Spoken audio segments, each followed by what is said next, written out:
Hey, what's up, everybody? Welcome to another episode of Liberty Libations. Again, Jake is off this week, so I'm filling in. I'm Zach Varnell, and we're joined by Zane as normal. And then we have a whole lot less of our normal crew here. So we have Buddy and Will joining us.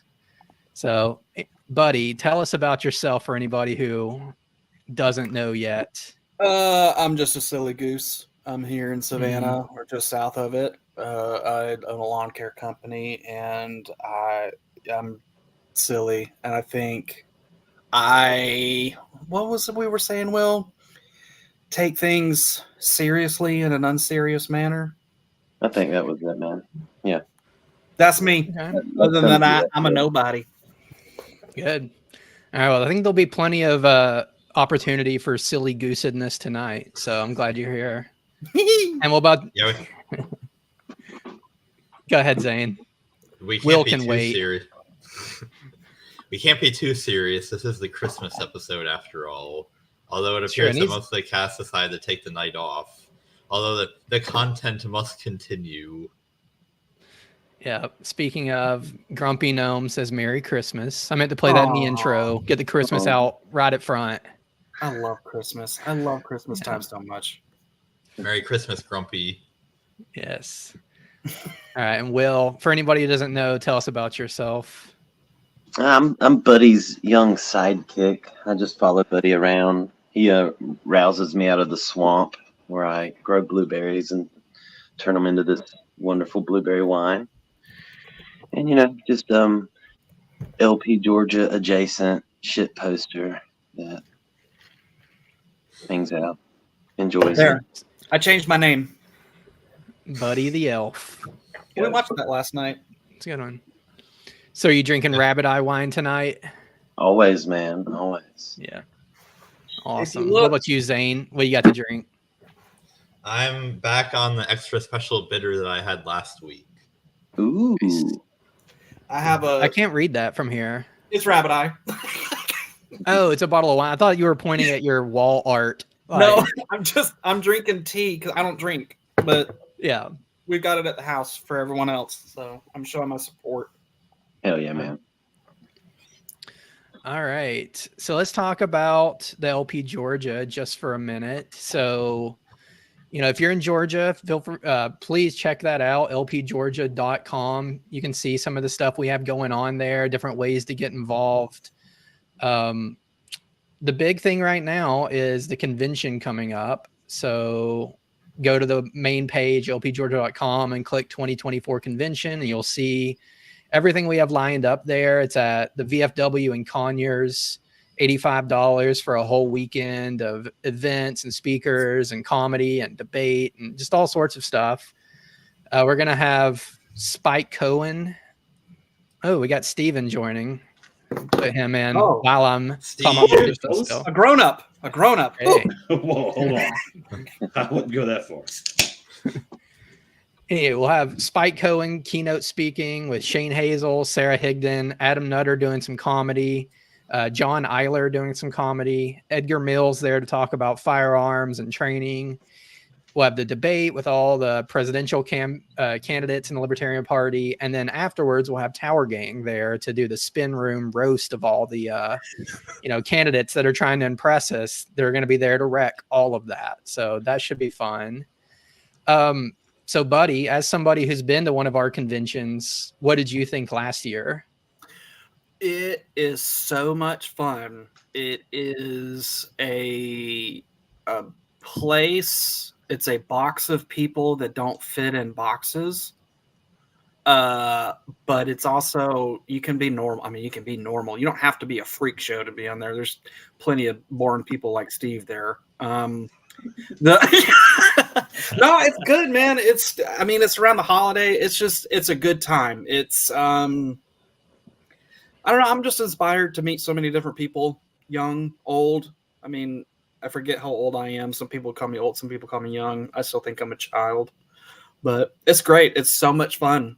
Like, if I know it's like serious political business, blah, blah, blah, but just go there. You're going to meet lots of neat people. Like, I'm from all kind, like, just like I said earlier, like we have the last convention, there was a dude that farmed barefoot, and there was that Will?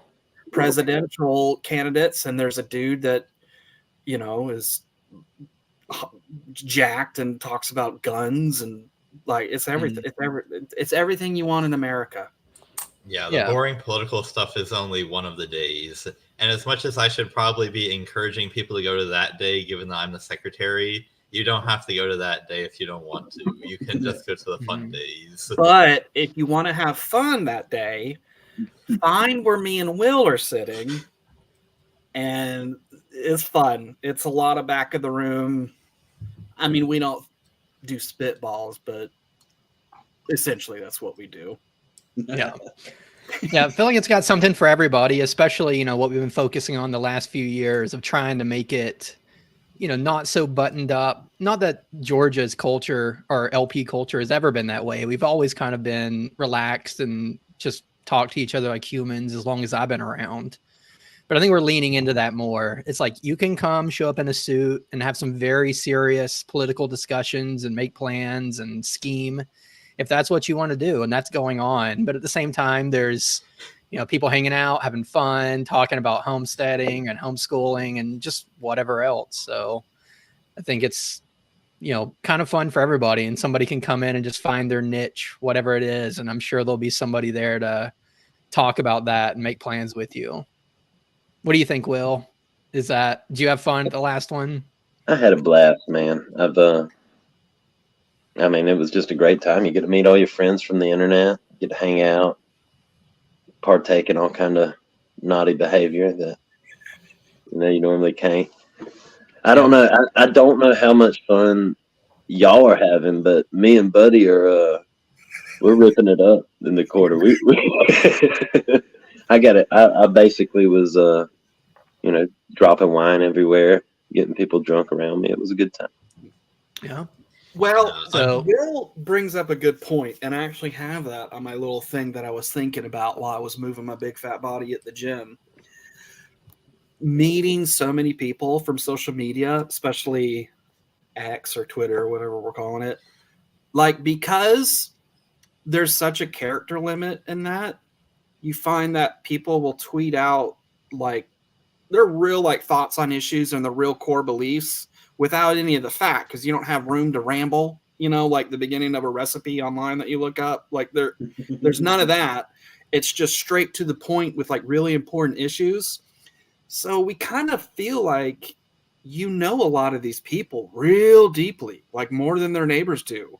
Now, I might not know their last name or even know what they look like if they're using an avatar like Will, but like you still like, but you quickly realize how so much other stuff just doesn't matter when you realize like at the heart of the issue, we're kind of all on the same page, and it just really opens up your mind to meet people that you never thought you would, and to hear conversations that you never thought you would, because, you know, like, well, at the basis, we're all here and everything. I think it's fascinating. That's my take on it. People are usually a lot cooler in person than online. Sometimes they're really cool online too, but, you know, even the person you might be like fighting with or you don't seem to get along with online, you see them in person, you have a drink or hang out, whatever, and it's fun, even if you called them something awful, you know, a week or two ago, buddy. That's not fair. I don't talk to anyone in real life that I make fun of on Twitter. It's true. Yeah, and Grumpy said he's the group's old man. That's true. And we love it. We love it, though. Grumpy gnome in real life. Oh, yeah. That is funny. Like, I can't confirm nor deny, but you might be able to meet who Captain Ancapistan is, too. Oh. Like I'm saying, like, there's avatars that you meet and you go, you're the guy, you're the or girl or whatever you are, you're that person. It's great. My lifetime ambition is for someone to say that to me. Well, Zane, I'm trying not to let the secret out that you're Captain Ancapistan. Yeah. You know, You're the professional podcaster that I listen to every Thursday night. He used to come to the LP Fulton meetings pretty frequently, but he's in the process of moving, so big loss for our county. I feel like we've gone right up to the edge of doxing Captain. No kidding. It was just like, dang, He used to live on Windy Lane, but Well, Fulton County is a big county. I didn't feel He's a combo number 3 at Chick-fil-A kind of guy. yeah. All right. Well, let's go ahead and get into the news. Yes. So the first thing we had to talk about this week is Ukraine is doubling down, or at least they want to. So Ukraine's military is seeking up to 500,000 more soldiers, according to The Hill.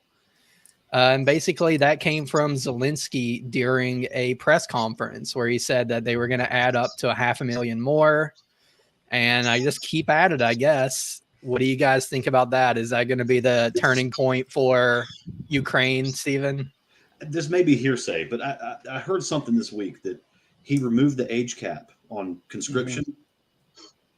So it's like, throw your kids, throw your elderly out the window. Like, we're just stacking the front lines. They're just throwing bodies at this thing, and there's no way they're going to win. It's pretty sad at this point, because you just look at like what the whole, Western world has done.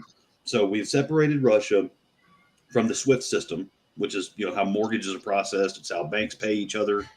Separated them from, we basically totally separated them from the US dollar, and they're better than they've ever been. It's record low unemployment. I mean, like they are crushing it right now. They're getting paid to have babies. Yeah, I'm talking about Russia. Ukraine's getting their ass handed to them pretty badly. Despite what our media wants to spin it. I talk to people over the age of 50, and they're all like, "Oh yeah, Russia's going down. We're gonna get Putin." I'm like, dude, if we didn't get him in the Cold War, he ain't going anywhere. Yeah, like that was probably the height of nasty warfare between us and Russia up until this point, at least. But stuff that I'm seeing, like if you read actual news reports, it's not looking good for Ukraine. Like they were a puppet government to begin with, and now it's really a dog and pony show. Something to really think about. I was talking a little about this the other day. Like when you hear like ages and numbers and stuff, and you go, well, they have to move the age gap because they've run out of people. And what that really means, if you think about it, is technically, yeah, Ukraine and Russia, like ethnically, they're all just the crazy whites. Like they're not really different ethnically, but you are taking out like name lines, like breeding populations. I know that sounds kind of more like farming, but like literally, like there's no more dudes to make more Ukrainians. Like you're theoretically sterilizing and ethnically cleansing a country for a lost cause that we all knew was a lost cause to begin with. Could you think like, well, after the war settled and things, it's like, yeah, then what? You've got really young people and really old people, and you got nothing. Like it's a whole families that have been decimated as far as like their family line and stuff. Yeah, and it's not just that; their infrastructure is torn up too. Because like at least what we did in the wake of World War II, like we came up with more efficient farming practices. We invented light beer, which is debatably a good idea. Got women into the workforce, that kind of thing. But there's a whole lot of positive spins to that, and it's because the war wasn't here. We still had infrastructure in place. Mm. They're not going to have that. There's not going to be any like, oh, let's just optimize what we have in place because it's all blown up.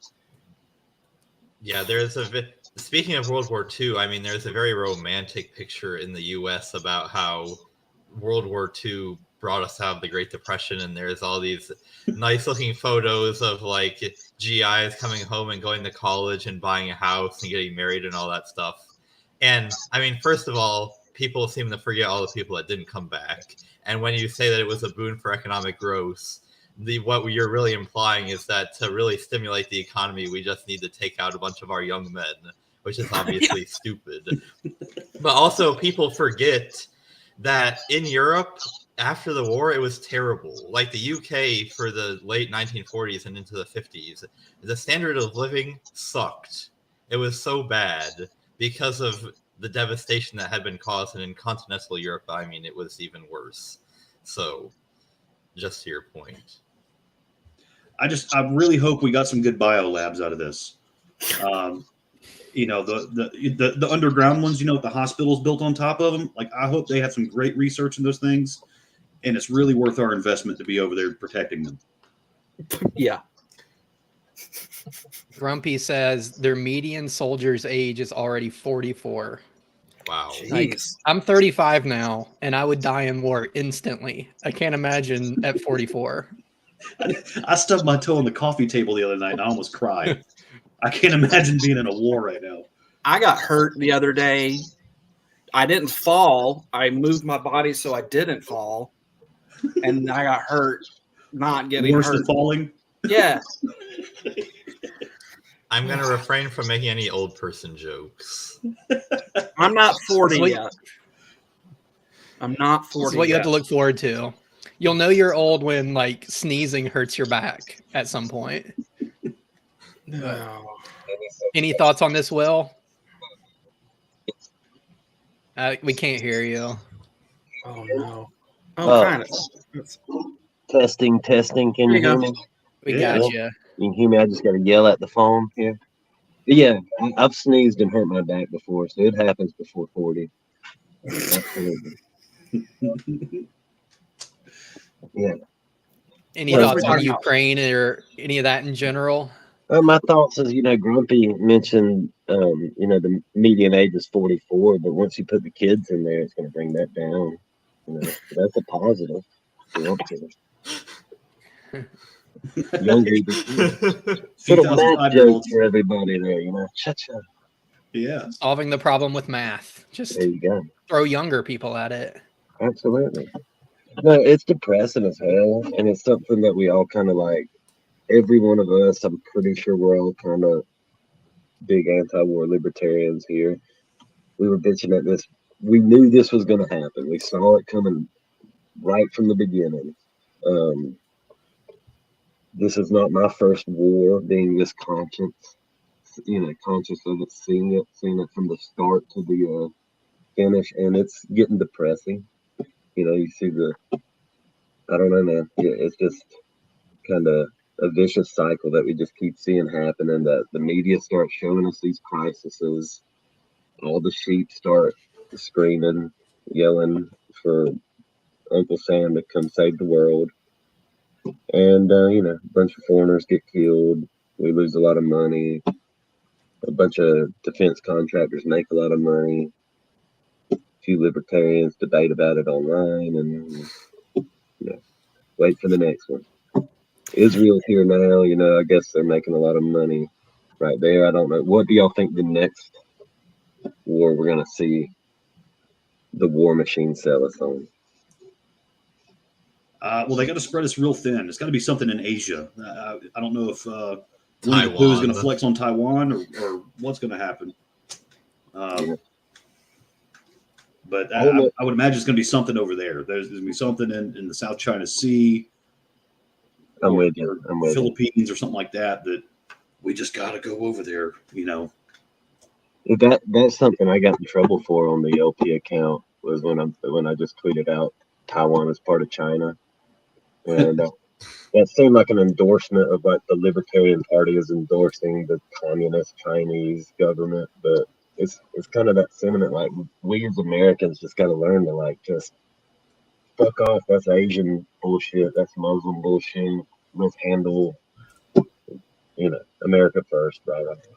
Well, exactly. And if we were really going to rush to the aid of our allies, why did we let Hong Kong get slaughtered? Exactly. I mean, because these guys were in Guy Fawkes masks, marching down the road, carrying giant copies of the U.S. Constitution and banners saying, please help us, shooting bows and arrows at tanks while they were getting just decimated. And our president couldn't even speak on it. Like it didn't even get lip service from the news. Yeah.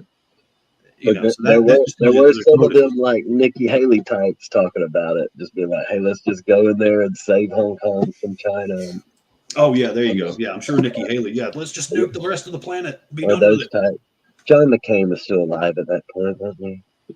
I think so. Yeah, I'm sure the coot was out there selling whatever. Yeah, well, I remember when that tweet went out, and I had some people that I knew from Young Americans for Liberty in college who maybe aren't quite as libertarian as we are that were like getting like asking me why this got tweeted out. And I was like, let's take a step back and think about if you affirm the opposite of this tweet, which is that Taiwan is independent. You know, are you willing to fight for that? Are you willing to die for that? Because those are the consequences of affirming that Taiwan is independent. Like we can sit here and I can definitely say that it's definitely preferable for human liberty for Taiwan to not be taken over by the commies, but it would be even worse for human liberty for the U.S. to get sucked into a war with China over it. On their turf. Yeah. For faster beat boot parts. You know, and everybody talking about them damn like, the semiconductors. We have to protect Taiwan for the semiconductors. As if Taiwan is the only place on the entire planet where you can possibly have factories that make semiconductors. Well, that's where we get about 3/4 of our semiconductors currently. Don't quote me on the exact percentage, but it was way more from them than anyone else. I remember. What's it going to take though? Like, I'm not here to be Mr. like, you know, get the government on it or anything, but why doesn't, I know why. We all know why. But like, we could easily just open up a factory in Detroit that makes these fucking semiconductors. Well, Joe Biden, our fearless leader, earmarked, I think, $5 billion for a mega chip factory in Arizona, and it's going to be up and running in 10 years. Okay, so I guess I will vote for Joe Biden next time. Yeah, so help is on the way. That'll solve all the foreign policy problems. They'll fast track it. Yeah. Well, I mean, yeah, that is at least, if we're all going to put on our government, you know, socialist hats here, at least that's something that would be smart if Taiwan is this only source for these semiconductors that we desperately need. There has to be some way that, you know, Western civilization can muster up the ability to manufacture these on this side of the earth. Yeah. I mean, when you have the government handing out $5 billion subsidies, apparently, if you're a private company that's not on the receiving end of the subsidy, you're probably going to think twice before you build anything, because you're just going to get big-footed by the government, who's going to open a factory in 10 years because they're a tortoise. But and then on the other hand, you know, if you did try to open a factory, you got these huge, you know, taxes on capital investments, where, I mean, they have factories in China that hardly even require any people. It's just machines that crank out all the stuff, and maybe it's a couple guys there that fix the robots when they break. But it would be very hard to build something like that in the U.S. just because of the very punitive tax regime. Yeah. Yeah. Well, I mean, we got the Kia plant here in LaGrange, Georgia, that, you know, when it was built, what was it, like 07, 08? It was $2 billion. You know, at the time, it was the biggest construction project in the state of Georgia. You know, flash forward to modern day, though, you know, just for comparison, $5 billion for a chip factory. The Burj Khalifa over in Saudi Arabia, it's estimated to cost $5 billion. When and if you could build 3 entire Fulton County jails for that amount. I was about to say, that's the cost of a jail. Yeah.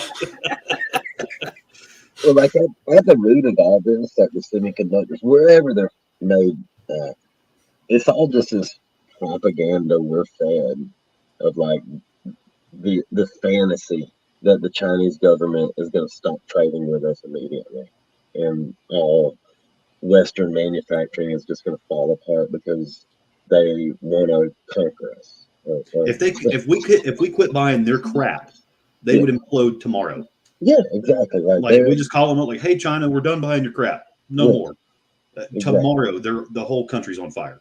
Yeah, and it hurts us too. It would obviously hurt America. I mean, like, we would, Americans or whatever, unless we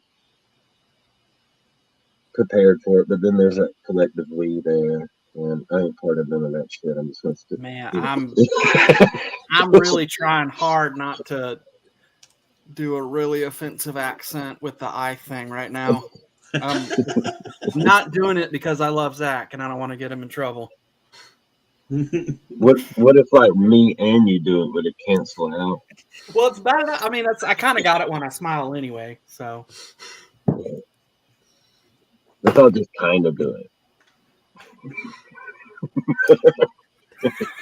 All right. Do you guys want to look into the future and see how awful things are going to be if Trump somehow gets back in?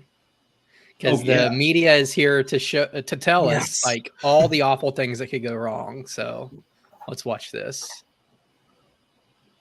I'm gonna have to refresh. It doesn't like it when I keep the tab open for too long. There we go. Donald Trump term look like? Well, he cannot be the next president. Because if he is, you can't imagine the things that he's going to do. Mexico, Canada. We can't go to Canada because eventually Canada will become annexed to America. And shoot visitors to the White House. Yeah, that means he can shoot the first lady. We're going to see violence, the likes of which we didn't even see on January 6th. Is that a threat? Make it illegal to run against him, to throw his opponents in jail, to shut down the media. He will make himself into the Fuhrer, and he will make everybody raise their hand and salute him. Using martial law against the American people. Terminate the Constitution. To rewrite the Constitution. Create mass internment camps. Throw everyone into Gitmo. Might be sent to jail, or their rights might be suppressed, especially minority groups in society. You might have any number of things happen to you and your family. Every one of us, our freedom, our liberty, none of us is safe. It's going to have people around him executing against an enemy's list. Assassinate generals. Ordering troops to attack American citizens. Trump's very well-armed and extremist base will try to kill people. He's going to basically burn the house down. He will unravel the institutions of our democracy. Draw similarities between Mussolini and Hitler. All right, what do you guys think? Is he gonna? We're supposed to not. This isn't a pump-up video. Yeah, he's gonna shoot generals. You know, this is supposed to make I'm pretty sure this was him. Zelensky's campaign video. Like, I don't understand how they can I don't understand why they can do that. He was president for 4 years. Like, he's going to institute martial law. He didn't even do that when he was president, when the cities were burning down. Like, he had every opportunity to, if you were ever to declare martial law, it would be when the Macy's is getting Molotov cocktails thrown through it. or it would be when people are hijacking Humvees from the National Guard on Instagram, showing hey, the real ones, you don't need keys, guys. This is how you crank them. Well, I mean, it's a classic case of projection because my God. Over the past 4 years, who was actually trying to shut down the media? Who is actually imposing martial law? Jailing who their is opponent. actually trying to undermine democracy? It's them every single time.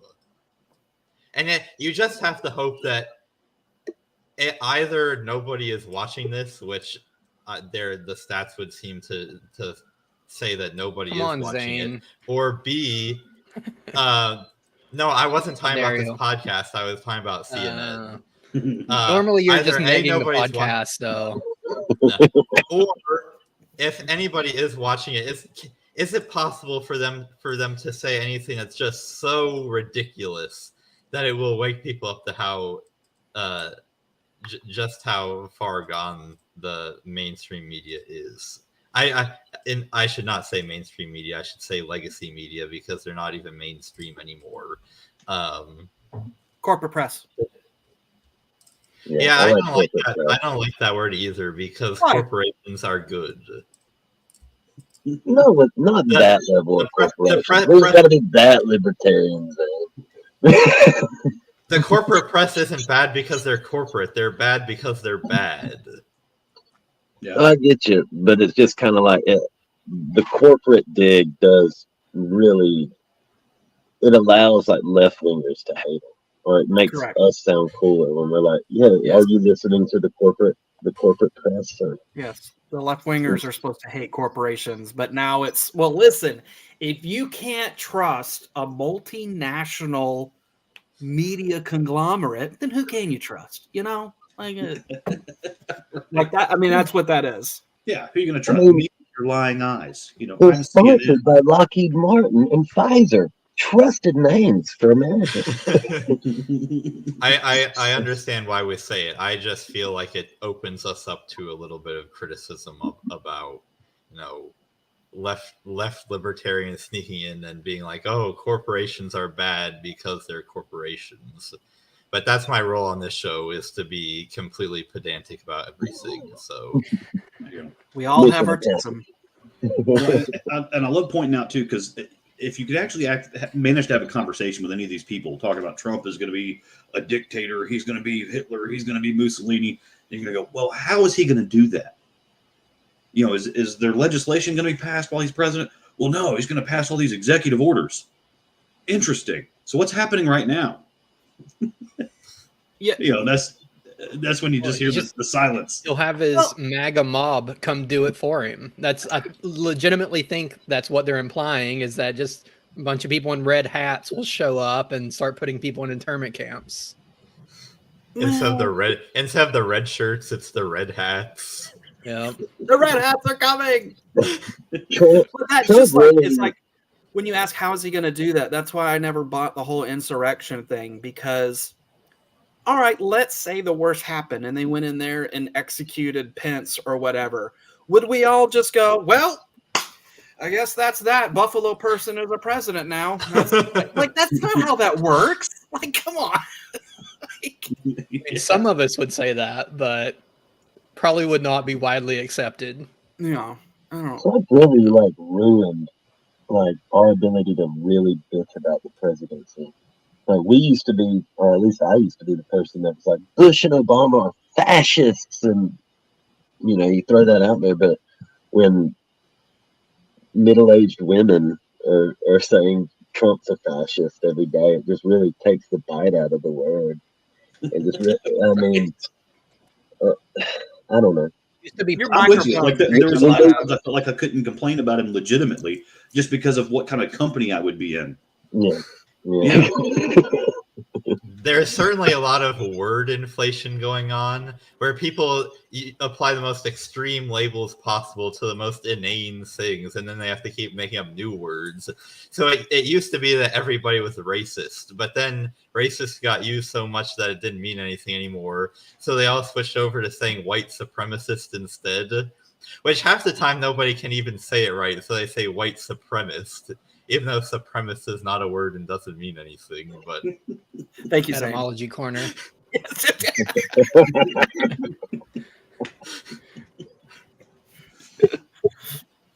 What are the news you got? Well, I was going to say that this has led up to Trump being removed from the primary ballot now. So Trump barred from Colorado primary ballot for role in U.S. Capitol attack, according to Reuters. So it seems like the Supreme Court of Colorado is now forbidding Trump from being on the primary ballot. Which they don't have the authority to do this, because homeboy was never convicted of anything. Yeah, and it seems weird too, because the Republican Party runs their own primaries. It'd be like it's different because we're less government involved, but like if the government came in and said, hey, you can't nominate Buddy at convention, we'd be like, well, screw you. We don't listen to that. This is why I will be living in that reality. Sorry, say this again. This is why I don't think that. Oh, sorry. No, go ahead. Sorry, I didn't hear you. But this is why I think that the Democrats and Republicans should not even be able to use government resources at all to conduct their primaries, because all it is are elections being conducted by a private organization to figure out who they're going to run. And so why is the government even getting involved in this at all? It's like, it would be like, to even further the analogy, if the five of us were trying to figure out where to go to dinner and we were going to have a vote on it, and then we use government resources to conduct a vote. It would be completely ridiculous. Yeah. And then we're allowing the government to get their, camel's nose under the tent to where they can be like, well, you're using our resources, we should have some say. So we're going to Applebee's. Applebee's too. Yeah. Let's go get some riblets, y'all. It's silly though, like, legitimately, they're not going to keep him off that ballot. Like, that, if it'll go up to a higher court or something, or already be nullified by just the indecision of it. I feel like that story just reeks of outrage. Like, look at what these fucking Democrats are doing. I can say fuck it, right? Can I? Yeah, well, you did. So. Okay, yeah. Liberty. Look at what these Democrats are doing to your boy Trump. And, then we get outraged and the cycle continues. Well, here was my first take on it from when the news came out to what the other my other ex balls were doing and stuff. Steve, you said just right. Now, remember, I view things as I don't know how no one else is getting this. I understand this, and I'm a dumb person. But like, he hasn't even been charged with an insurrection, I don't think, and he certainly hasn't been convicted. No one's been convicted of it. Now, when you have, what's her name from Reason? Liz Wolfe. That's her name from Reason. She was her first podcast with Dave Smith. She said, well, you've got some libertarians, which is basically what she is, that the government is basically good. It's just because of bureaucracy, their intentions are good, but the nature of the beast, it just ends up being like wasteful and stuff like that. And then she said, and then you have some of these other wackadoo libertarians that think the government is full of evil people and blah, blah, blah. And Dave was just like, yeah. So when you see this, like a whole branch of somebody's government in the open doing this isn't like, oh, they made a little whoopsie daisy and it's a clerical error. And then he's like, no, they are bad people. That's exactly what this looks like. I know you think they're going to like have horns and wear cloaks and in a shadowy cigar room or whatever, but they're doing it right in the open. Like there's no other reason other than they are bad. There is no, like, I don't know how she doesn't get this when, they made working illegal and then gave you $600 to live on for a year. Like, that's not they mean well, it's just bureaucracy. Like, no, like, you idiot. How? I'm dumb and I get it. Yeah, let's start podcast wars. That interaction was the perfect, like, red pill, blue pill libertarian thing. So just like, what, you think these people are actually evil? And then, yeah. Yeah. Well, at very least, you can do evil even without being right away evil yourself. Like, that's one thing Jordan Peterson talked about before he was too cracked out on medication, is that, like, Auschwitz guards or whatever were just normal people that were probably conscripted and sent there. They weren't evil like the day you conscripted them, but they definitely did evil things. And it's within almost everybody to do it, unless you really like search yourself and know, I will never do this in that situation. Yeah, absolutely. It's really interesting to see all the precedents get set that, I mean, like, yes, Trump is a douche. Like, he's very surprise. Yeah, it's really easy to not like the guy. I get that. Was he a good president? Absolutely not. Was he probably the best option that we had aside from the Libertarian candidate? Yeah. Because he did some things that were kind of out of the norm, and that's what's upset everybody so much, is that he got in there and he tried to actually act like the boss, which hadn't really happened in the last 50 years. Everybody gets in there and they take orders from their advisors or their military staff. And hell, I mean, J6, General Mark Milley betrayed the president. So if we're going to talk about treason and whatnot, how about this dude that actually came out in a J6 testimony and said he called his Chinese counterparts 2 days prior and informed them that there was going to be a ruckus downtown, and he just wanted to let them know that there was going to be rumors we were going to attack China, but that's not happening. And as long as they're on the same page, they can make sure that peace is maintained. And it's like, Logan Act, bro. Like, you can't just call the Chinese general and like, hey, there's going to be some rumors going around, but we're not really going to attack you. Like, we're cool, right? Wasn't there a report too they were lying to him about like troop levels in Syria and where they're at and that whole stuff? Well, and there was times too that Trump was trying to get a hold of the Capitol Police, and it was, I mean, the Pentagon had actually stepped in and started directing them. So the only thing Trump really had control over J6 was Secret Service, and even half of them were working against him. So I don't know the connection with China there, but that used to be like basic diplomacy to tell your adversaries, "Hey, we're doing this test. It's not real. We're not attacking you. We heard this rumor, whatever." Like that stuff went on all the time during the Cold War. It's like they would pick up a phone and tell the Soviet Union, it's like, "We're going to be launching such and such. Don't nuke us." Like that seems pretty basic. Yeah. It is pretty basic, but then it was the way he was talking about it too, though, because there was actions he was taking that he should have needed presidential approval for, and he was telling Congress that he didn't feel like the president was in his right mind, so he went ahead and did what was right. And they're like, "Oh well, kudos, yeah, good job." It's like, that's a rogue general, dude. Like the guy, just at a whim, if he thinks you're not thinking right that day, he's just going to take control of your army. You're going to let that happen? Yeah.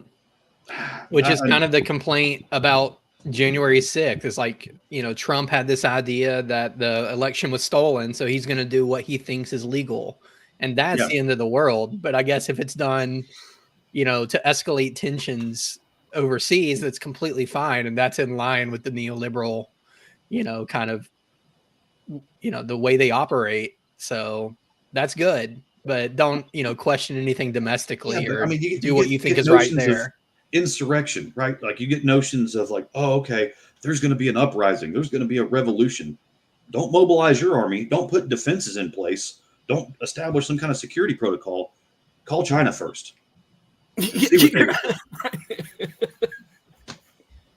What? Yeah. So that's one of those things. That's why he's never going to be prosecuted for the stuff, because now we have all the videos of DHS opening the doors and oftentimes ushering people in themselves. So they think they're getting a free guided tour at our Capitol. Yeah. And hello, Mr. Xi. We're going to have a guided tour of the Capitol in a couple of days, just so you know. Stuff's going to get a little dicey for a while. Trump might call you and cuss you out, but he doesn't have any authority anymore. Oh, I have a transition. Speaking of Mr. Xi, because of what was going on, the guy, the Martyr Made podcast, that the dude, what I'm talking about, he has all those podcasts on Israel Palestine. His Twitter handle is Martyr Made. I think he's Jocko Willink's friend or something like that. Oh, cool. Okay. No, he's great. Like they're spaced out in between, and they're like long podcasts, but they're so good. He just made a tweet about calling like California's legalization of drugs, like, oh, I saw this tweet. This was not a good take. Libertarianism, like. And so Dave Smith was like, yeah, because when you think libertarianism, you think of Gavin Newsom's California. So, like, it just wasn't like taken into the account, like, well, yeah, they decriminalize drugs, but also like they don't help anyone's property rights unless Xi Ping is coming into town. Then they'll clean up and stuff. Oh yeah. But he was getting a lot of it. I mean, hell, even Kaufman was just like, the libertarians would privatize the sidewalks and bulldoze all that crap. But it is very odd. Like, it was like, that's what you're taking for. You think that's why California is like that because of legal drugs? Like, that's why you think that's like that? Like, that's People point to an example of where government prohibitions have completely failed and use that as an example of why we need government prohibition. Because even in cases like California where they have done legalization, it's not like the state just dissolves itself. There is still plenty of state power that will constrain anybody that attempts to improve their own property or improve their neighborhood or do anything. It's just that the state is not prosecuting all of the homeless people that are injecting themselves on the street. But then they'll throw you in jail if you try to remove those people off of your property or off of, taxpayer funded property. So what I know that you are very familiar with this, but in case any of our listeners aren't, that's the correct response. It's not that there's anarchy, it's that there's government that's preventing proper enforcement of law and order. I know I'm not supposed to laugh and like it, but I am a business owner. So a few months ago, did you guys see that clip of that like store owner just like he had his hands in his pocket in San Francisco, I think, and was just like leaning on a light pole, just hosing down a homeless lady, just like just spraying cold water on her right away. And people were outraged at this guy. I was like, yeah, humans illegal, blah blah blah blah blah. But this dude is like, people don't realize like that is homeless people are not the single mother that worked at a car factory. The car factory went belly up. Oh, now she's homeless. That story does not exist. Not like that. They're homeless because they're trying to shoot Drano into their arms. So I think this guy was just kind of fed up with having human excrement right in front of his business and a whole tent city set up there. God, it was his favorite part of the day.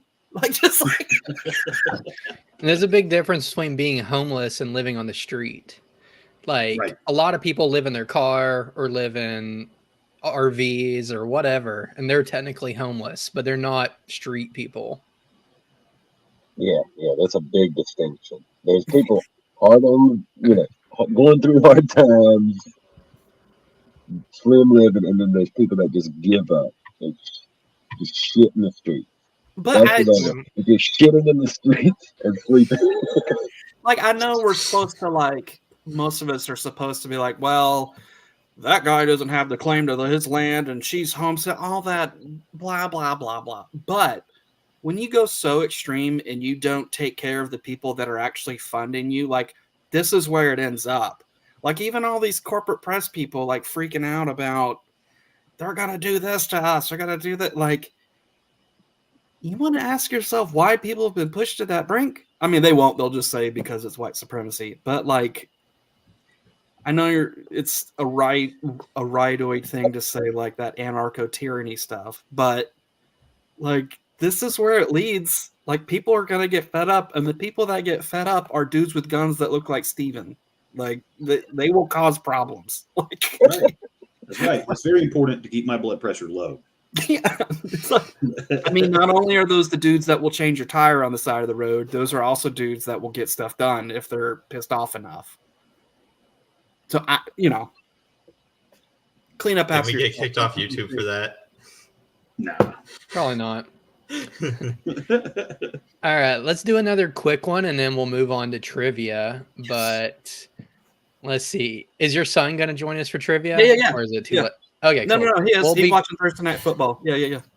So we'll be quick on this one because we know so little anyway about this already. But judge orders release of over 150 names of people mentioned in Jeffrey Epstein lawsuit documents. This is from the AP. So my understanding of this is just a federal judge said, hey, these need to be released. The identities of about 150 people who were named in this lawsuit, which I think is a small fraction of however many customers or accomplices or whatever it is he actually had. But the flight log that circulated 4chan had 600 entries or something crazy. So what do you guys think? Is this going to be nothing? It'll never happen. That may be how I lean. Or is there going to be some just unknown names on there of people you've never heard of? They might throw us some breadcrumbs. They might throw us some breadcrumbs so we get complacent. We'll get a couple of high-profile targets, and then meanwhile, your Stephen Hawking's and your Bill Gates get to walk off. Stephen Hawking's not walking anywhere. I don't think Stephen Hawking can. He can blow off. You should see him on the island. I mean, this is what always happens with this stuff. Oh yes. Yes. Keep going. Right there.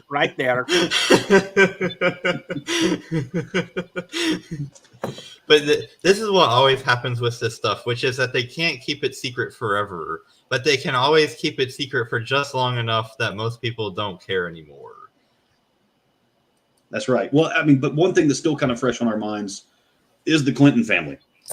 You know, so that's one of those things that I think we're at least owed that in our lifetime, is like, let's see Bill Clinton called to the carpet for that at the very least. You know, of all the things you've done, like, let's at least say that we really do care about the kids. It's just wild, because that was was it? One of Hillary Clinton's campaign aides, Laura Silsby. You know, she got arrested in Haiti multiple times with bus loads of children. None of them were hers. Couldn't say where she got them or where they were going. And kept on working with children afterwards. Kept on working with children afterwards. She runs our Amber Alert system, y'all. Yeah. Got kicked out of a foreign country for child trafficking. Now she runs our Amber Alert. Good job. I bet you she drives an Altima.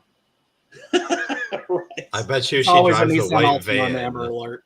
It's always a Nissan Altima. Always. Right. But I don't. Obviously, they're not going to give us the full list. You know, like the high-powered government people. I mean, Prince Andrew, inescapable, right? He already pled to Virginia Guffrey, and I think a couple of others. So he got stripped of his royal tenure. He still gets to live in the palace and be rich and all that kind of stuff, but he's not officially a prince anymore because of this. Oh no, he's also like 180 years old, so he got away with it that long. Yeah. So we have that, but that one managed to squeak out. Now some of the others that we suspect, is it really going to, are we really going to see any active CIA operatives or Mossad agents? I mean, because Ghislaine Maxwell, her father is Mossad, right? Oh yeah, that's pretty well known. And also, they're like her family. Like he's like the owner of the publishing company that's like a third of the textbooks and stuff in America. Houghton Mifflin? No, but if you say it, I still won't know because I'm not that smart. Okay, you've never actually read a textbook. And also, and then someone else in her family was like the people that made the Pegasus software or something like that. Like these aren't just random people, right? Yeah, like these are all carefully curated list of people. Now, some of it was just people he could jeopardize to buy into his hedge fund that he was supposedly running. But others, this is a concerted effort. This is a multinational cooperative to blackmail high power individuals. So not to rule out the one non-libertarian independent candidate that might do some crazy stuff. What do y'all think Robert Kennedy's connections to the whole Epstein bullshit is? Was he not on the flight logs? He admitted to him and his wife being on one of the planes.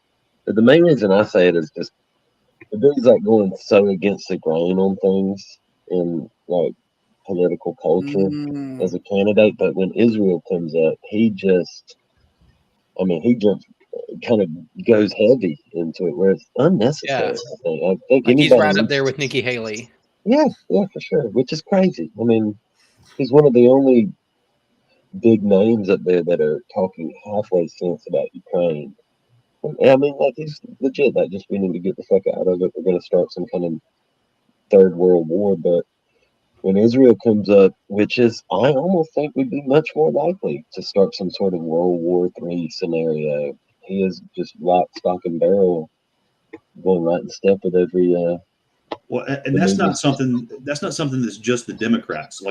Right now, currently in Congress, there's more Democrat dual citizens with Israel than there are Republicans. But, I think it was just 10, 15 years ago, there were more Republican dual citizens with Israel, which, I mean, that's one of those kind of nebulous things because sometimes citizenship is awarded just as a complimentary gesture, just Shaquille O'Neal, how many complimentary college degrees are thrown at him. And you're often aware of this stuff until it's given to you and you're like, okay, whatever. But some of these folks are actually going through the process of filing paperwork, getting dual citizenship while they're in our U.S. Congress, which is strictly forbidden. You're supposed to be a U.S. citizen. Israeli lapels on their pin. I mean, like on their jackets and stuff. Like, just it's Yeah. it's Well, I mean, right, that's right there cool. in your face. Show your support and everything. Like, I get that, but there's an interesting thing to point out too. You know, in the wake of 9/11, so you got the Gremlin, General Michael Hayden, under what was it called, Operation Stellar Wind, which that was the intelligence gathering endeavors after 9/11. So the whole part, you know, that Ed Snowden blew the lid off of. You got the other guy. Oh crap, I can't think of his name right now, but he was the technical director for the NSA. He's in a wheelchair now because they tried to poison him for stuff that he dropped. But he's the one that blew the lid off of Operation Stellar Wind, that said that our government, the reason we created DHS was so they could collaborate with the Mossad and other intelligence agencies in the G7 to establish our domestic surveillance grid. So, you know, it's one of those things where it's like, yeah, okay, I support the nation of Israel. I support the concept of Israel, the people of Israel, their government and their military. Can't say I agree with it. I mean, just like our own, I don't agree with my own government and military a lot of the time. Harder though. I'll even go harder. Can we get edgy here? Like on Israel, not that I'm going to go super crazy. Like I'm definitely a boring left-wing libertarian here, but the concept of Israel is setting up like a theocracy.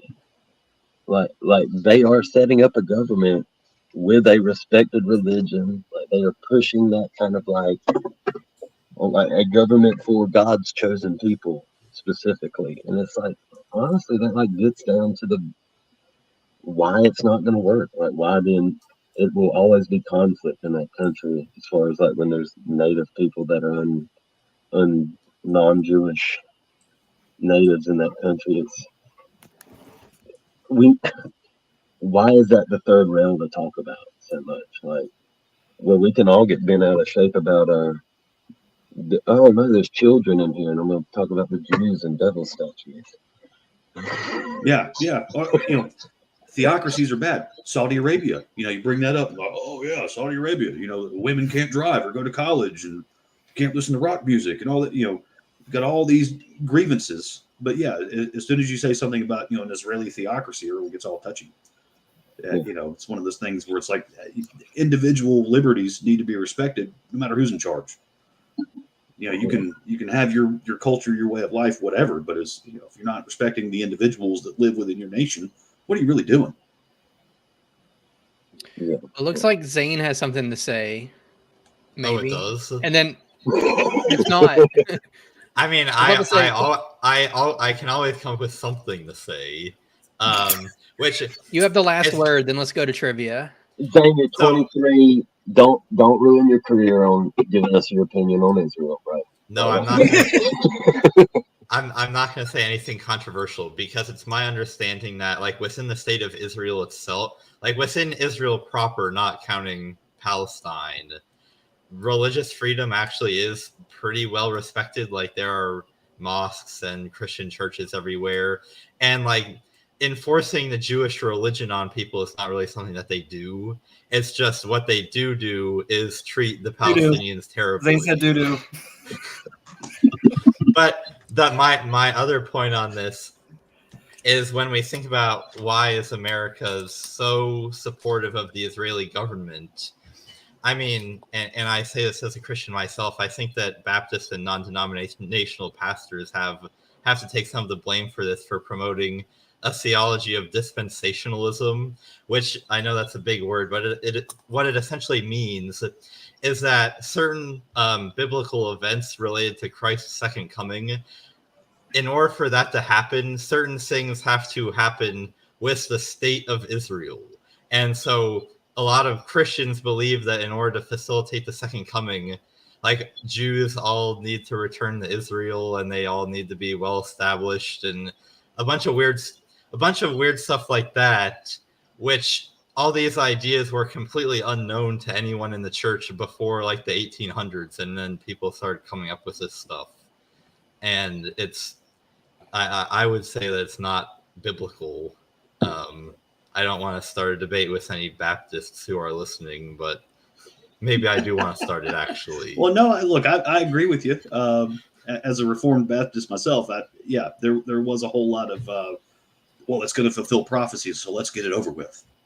I'm ready to go home. And I'm like, whoa, dude, like, you know what you're really asking for? Because like that's a whole lot of murder you're asking for. That's also a bad thing.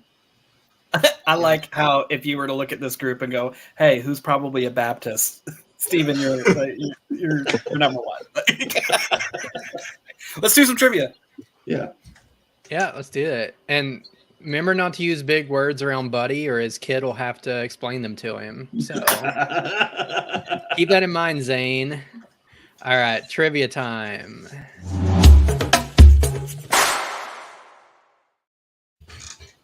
All right. Libations trivia. And today's topics are Christmas traditions, outlaws, and constellations. So the rules are round one. I'm sorry to interrupt, but there's some pretty bad feedback. All right, I'm going to mute everybody for a minute, and then you can unmute yourself.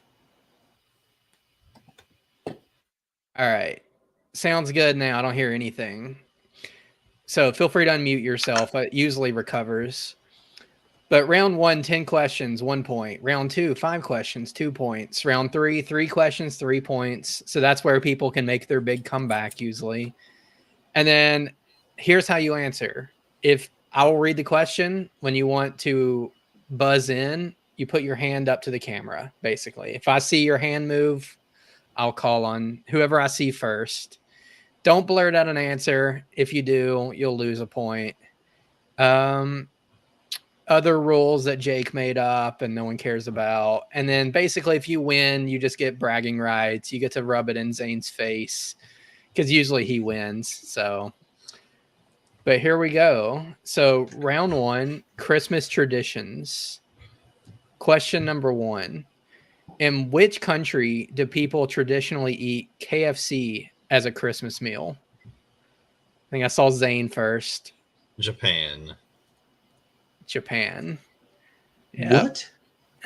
Yeah, have you never heard the story? What happened was that a bunch of like Americans living in Japan in like the 1960s or 70s or whatever, because Christmas wasn't a big thing in Japan, there was no place to get traditional Christmas food, so they would go to KFC because it was the closest thing to American Christmas food that they could have.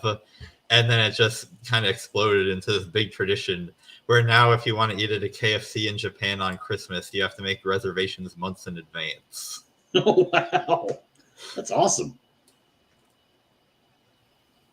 All right. Question 2. In the Christmas traditions of Slovakia and the Czech Republic, what is traditionally kept in the bathtub before being prepared as part of the Christmas Eve meal? Buddy. He's muted. You're muted, by the way. Yeah. Got it. Sausages. It's not sausages. Oh. Well, you guys can count for 2. Does number 1 have a guess? No. Okay. Who? I just saw a hand, but I didn't know who. Yeah. Okay, Steven. Pickled herring. No pickled herring. Will or Zane? Cranberry sauce. Cranberry sauce. No. All right. The hint I'll give is that it's in the bathtub because it needs water. Buddy? Brisket.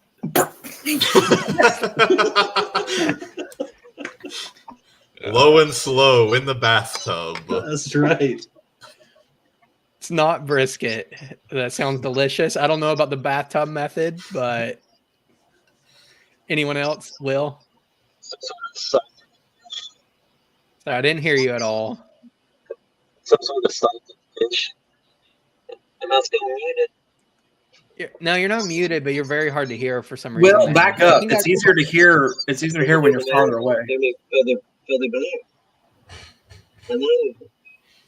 Hold on, let me turn you up. I heard the magic word. That's all that matters. It is a carp, which I'll accept fish too. But they get a live carp, and for a day or two before Christmas Eve, it swims around and lives in their bathtub, and then they cook it and eat it. Carpe diem. Yeah. All right, question 3. No, wrong question. All right. Which sweet treat topped with strawberries and cream is a staple of Japanese Christmas celebrations?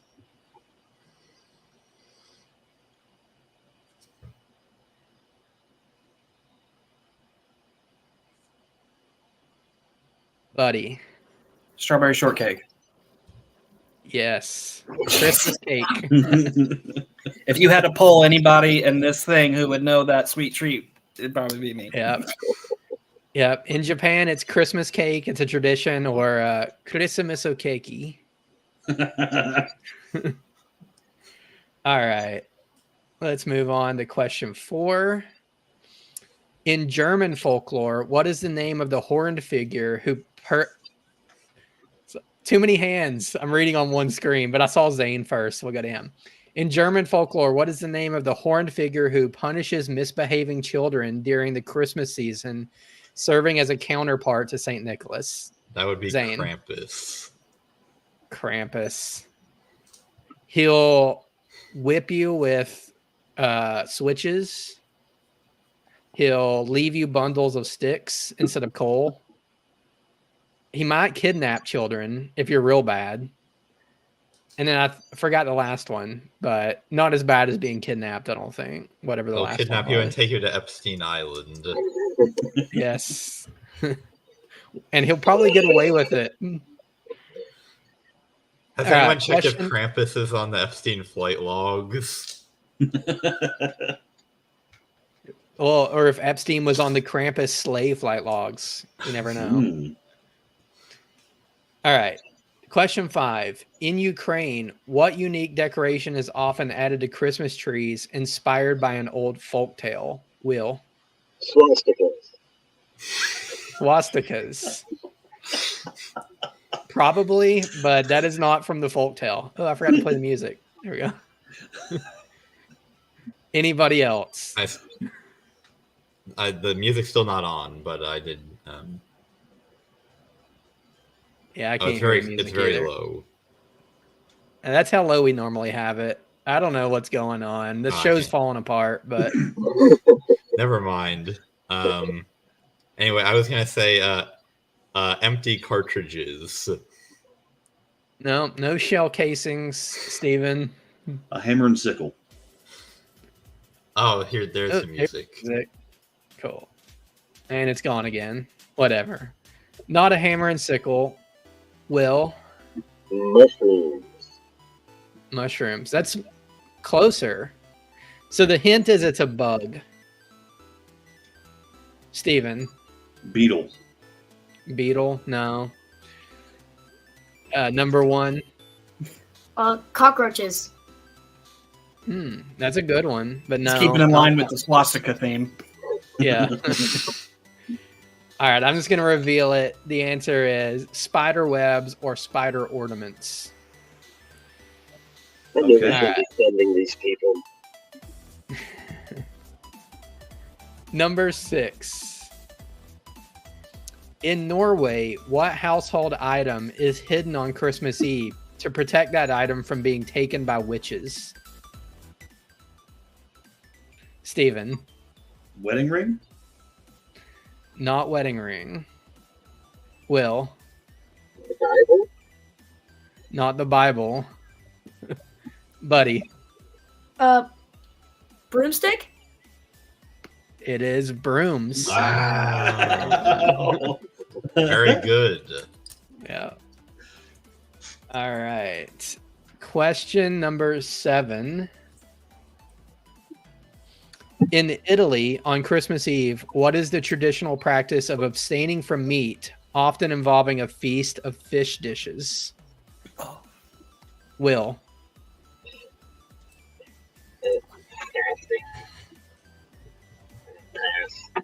Pass. And I think I saw Steven, but then maybe you retracted. I don't know. Yeah. All right, buddy. Feast of San Gennaro. Ooh, see, that's so close that I'm questioning myself, but that's not what I'm looking for. Anyone else? Zane? Well, if you said that was close, is it like the Feast of Stephen? No. Is it Not like the the same. feast of So everyone's answered, so I'll give a hint. It's just very descriptive. Steven. Pescatarianism? You're on the right track. Will? something like Feast of Seven Fishes? Yep. Oh. There's a movie I saw with the kid that's going to be Jimmy Olsen, the Superman movie. He was in it. That was also in the crazy episode of season 2 of Chef when you see his crazy family. That's what they're in the doing kitchen. Yeah, Bear. Yeah. That they're in the kitchen like cooking all. That's what they're doing. Yeah, when I saw that, I thought it was just a family tradition, and then I read it about all Italians later. So maybe not all, but all right. Question 8: in Ethiopia, on what date is Christmas, known as Ghana, traditionally celebrated according to the Ethiopian Orthodox Church? Zane. I know Eastern Orthodox is January 6th, so I'll say that. It is not the holy holiday of January 6th. Oh my gosh. Will. October 7th. It is not October 7th either. Does anyone want to guess 9/11 real quick? Just round it out. All right, Steven or Buddy? Buddy's explaining to his boy my humor. All right, Steven. Easter? Easter? No. Christmas and Easter are not the same for them, Okay. as far as I'm aware. All right, Buddy. I'll just guess and be like New Year. It's not New Year. So my hint is I think Zane probably knows, and he was just very close. Zane. January 5th. Nope. October 8th. Also nope. Steven. January 9th. Also nope. Last one. Last question or answer. If you got one, Buddy. Nope. All right. January 7th. Man. All right. Question number 9. Oops. Don't read that, Zane. All right. In European Christmas tradition, what is the name of the wooden log burned for warmth and festivity, which also inspired a namesake chocolate cake shaped and decorated to resemble a log? And I think I saw Will first. The Yule log? Yep, it is the Yule log. So when I took French in high school, we actually had a competition where everybody made one of these cakes. I ate a lot of cake that day. Sounds like a good day. I love a Cool day story, where I eat Zane. shake. Well, I've got to carry this part of the show here. He knows what trivia people want to hear, and it's about that one time he ate cake. It honestly is. If you ever watch a trivia show, after every question, they'll talk about like anecdotes about the question. Are they more interesting than yours? Sometimes. Not typically, probably. Anyway, question 10. Which medieval European tradition involved a mock king known as Lord of Misrule, who presided over Christmas festivities? Zane. It's Epiphany. No, you answered that so confidently, I'm unsure of myself, but that's not what I'm looking for. If it's the other thing I could have said, I doubt that anybody else will get it, so I'll just wait for the second round of answering. All right. Anyone else?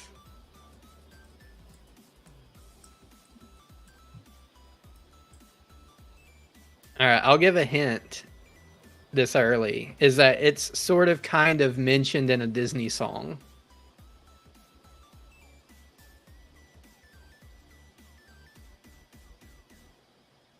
Any guesses or back to Zane? All right, Zane. The 12th Night. No, still not what I have. Also, still making me question myself whether that's more correct. Who knows? All right, I'll just reveal this one unless anyone has last minute guesses. All right, it's the Feast of Fools. And also, I feel like it's in January for our convention. Yeah, Lord of Misrule is a great title for Buddy. Like, I think we need to make that official. So, I think we could do that, can't we? Yeah, why not? All right, round 2. These are worth 2 points each, and they were about famous bank robbers. So, question 1. Who is the notorious American bank robber known for his charm and polite manners during heists during the earliest 20th century? Zane. John Dillinger. John Dillinger. All right. Question See, when 2. I don't provide any context or elaboration, it's just boring. It doesn't feel right. You got to tell us about that anecdote of when you robbed the bank at one time. I'm not going to. They forgot to chain the pen to the desk, so he just walked right out with it. No. It still counts. All right, question 2. Which infamous couple known for bank robberies embarked on a crime spree during the Great Depression? Will. Bonnie and Clyde. Bonnie and Clyde. All right. There's an excellent movie on Netflix called Highwaymen with Kevin Costner and Woody Harrelson about that. It's good. Okay. Thank you. See how that's done, Zane? You see how that's done? You're learning. All right. Question 3. What was the nickname of Lester Joseph Gillis, an American bank robber in the 1930s known for his violent crimes? Steven. Bugs Moran? Nope. Okay. Zane. Jackie Chan. Not Jackie Chan. Buddy. Babyface Nelson. Babyface Nelson. Yeah. And the hint on that one was going to be, it was because he was short and looked young. So I think that would have given it away, but Babyface Nelson. Let me add your score real quick. All right. Question number 4. What was the name of the outlaw gang involved in the notorious shootout at the OK Corral in Tombstone, Arizona? Will. I was confident. Oh, the Wild Bunch. It's not that. I'm going to say the Wild Bunch. I said the Wild Bunch, but I've already conceded that that's not right. No. I see Zane's hand. So when I put my hand up, I realized I only remembered the name of the officers that were involved in the shooting, not the people. So I'll say I don't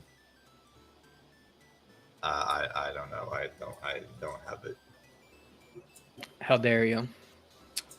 Anyone else? The outlaw gang that was involved in the OK Corral shootout. Let's see. Is it Josie Wells? What? Outlaw Josie Wells. No, the gang was not called Outlaw Josie Wells. Steven? The Younger Gang? No, not the Younger Gang. Or, I mean, that's another one where I'm unsure of myself, but that's not what I'm looking for. All right, the hint. It's a very common Western word. It'll be one of those where you're like, dang, why didn't I think of that? That was right there. Don't say that, Will. Don't say it, Will. Don't say it. Steven. The Howdy Boys? Not the Howdy Boys. Will. Sorry, still having trouble hearing you. I barely heard that, but whatever it was incorrect. James Gang. Not the James gang. Gang. Not gang. All right. Unless you got last guesses, I'll just reveal. Truly humble under God. Yeah. Young Thug. That's right. Or it was just the Cowboys. Wow. Very unoriginal, uninspired name. Wow. Yeah. All right. Last question of this round. Number 5. What was Annie Oakley's real name before she became one of the most famous sharpshooters? Steven? Little Annie? Not Little Annie. It is not Anne based at all. I'll go ahead and get that hint out. Will? Sorry, I can't hear you at all now. I heard Calamity Jane, but it was really muffled. Oh, Grumpy got Cowboys, technically. Man, I've been bad about the chat, so sorry, but points to Grumpy. All right. This one seems like it might be too hard. Because some of these I go through and I'm like, well, at least Zane will get it. But if he's stumped, then I don't know. I have literally no idea. Also, I thought this category was about bank robbers. You know what? That's a good point. No, I put out. You know what? I did put bank robbers, didn't I? I think I meant to put outlaws. And then I put bank robbers in the Annie middle. Oakley, famously Anyway. also not an outlaw either. You know what? That's fine. I had a ton of bank robber questions, and I'm like, if I have never even heard of these people, then I don't know that it's a good question. I at least heard of Annie Oakley, so I snuck her in. But all right, we'll just reveal this one. Her name was Phoebe Ann Mossy, and I said it wasn't Ann based, so I guess I misled people there. Right. So, I would have gotten it had you not said that. yeah, Phoebe Mossy was just like right on the tip of your tongue. All right, last round. These are worth 3 each, so it really makes it anybody's game. It's about constellations. What's the score going into the final round? I've got 0. Yeah. Zane 4, Buddy 4, Will 5, Steven 0, and Grumpy bonus 2, I guess, because I forgot about him. So, question 1. Which constellation is known as the Hunter and is one of the most easily recognizable in the night sky? Zane. Orion. Yes, it is Orion. Orion. All right, so that puts Zane in the lead. But question 2. Come on, question 2. There we go. What is the name of the constellation that contains the star Polaris, also known as the North Star? Zane. The Big Dipper. Nope. Steven. Ursa Minor. That is it. Darn Ursa it. Minor. I The can't handle, believe the I did handle that. of the Big Dipper points to it. Yep. That was, we had such a the- rookie that was such a rookie mistake. If we had to poll everybody here who's familiar with minors, who would we choose, Steven? You have a minor standing next to you right now. Are we talking about Chilean miners? Both. Buddy puts his son to work. So Right. all right. Last question. So let me see if it is anybody's game. Will could win, Buddy could tie. So we'll see. Question 3. Which constellation is represented by a pair of twins in mythology? Oh, saw Zane first. Gemini. Yeah, Gemini.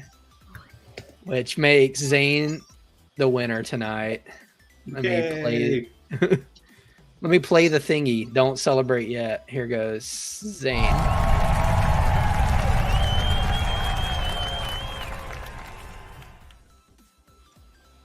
All right.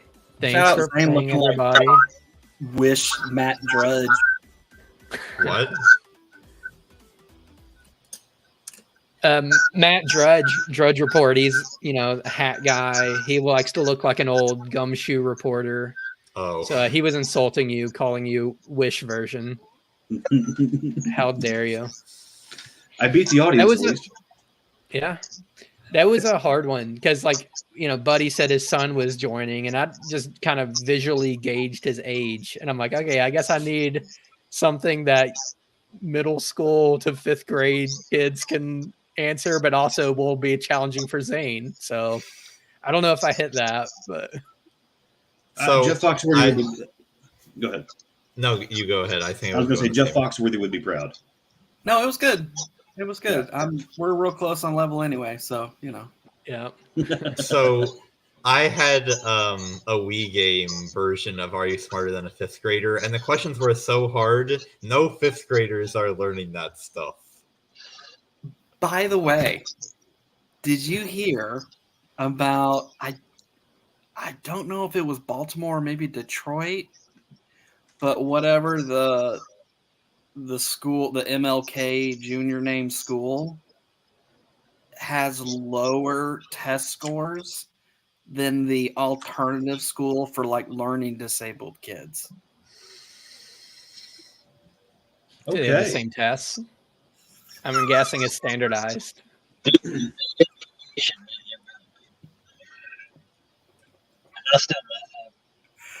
Yes, you're still very muffled. Get rid of my joke, so I assume I'm still muffled. Yeah, you may want to leave and come back and see if that helps. I'll do that. All right.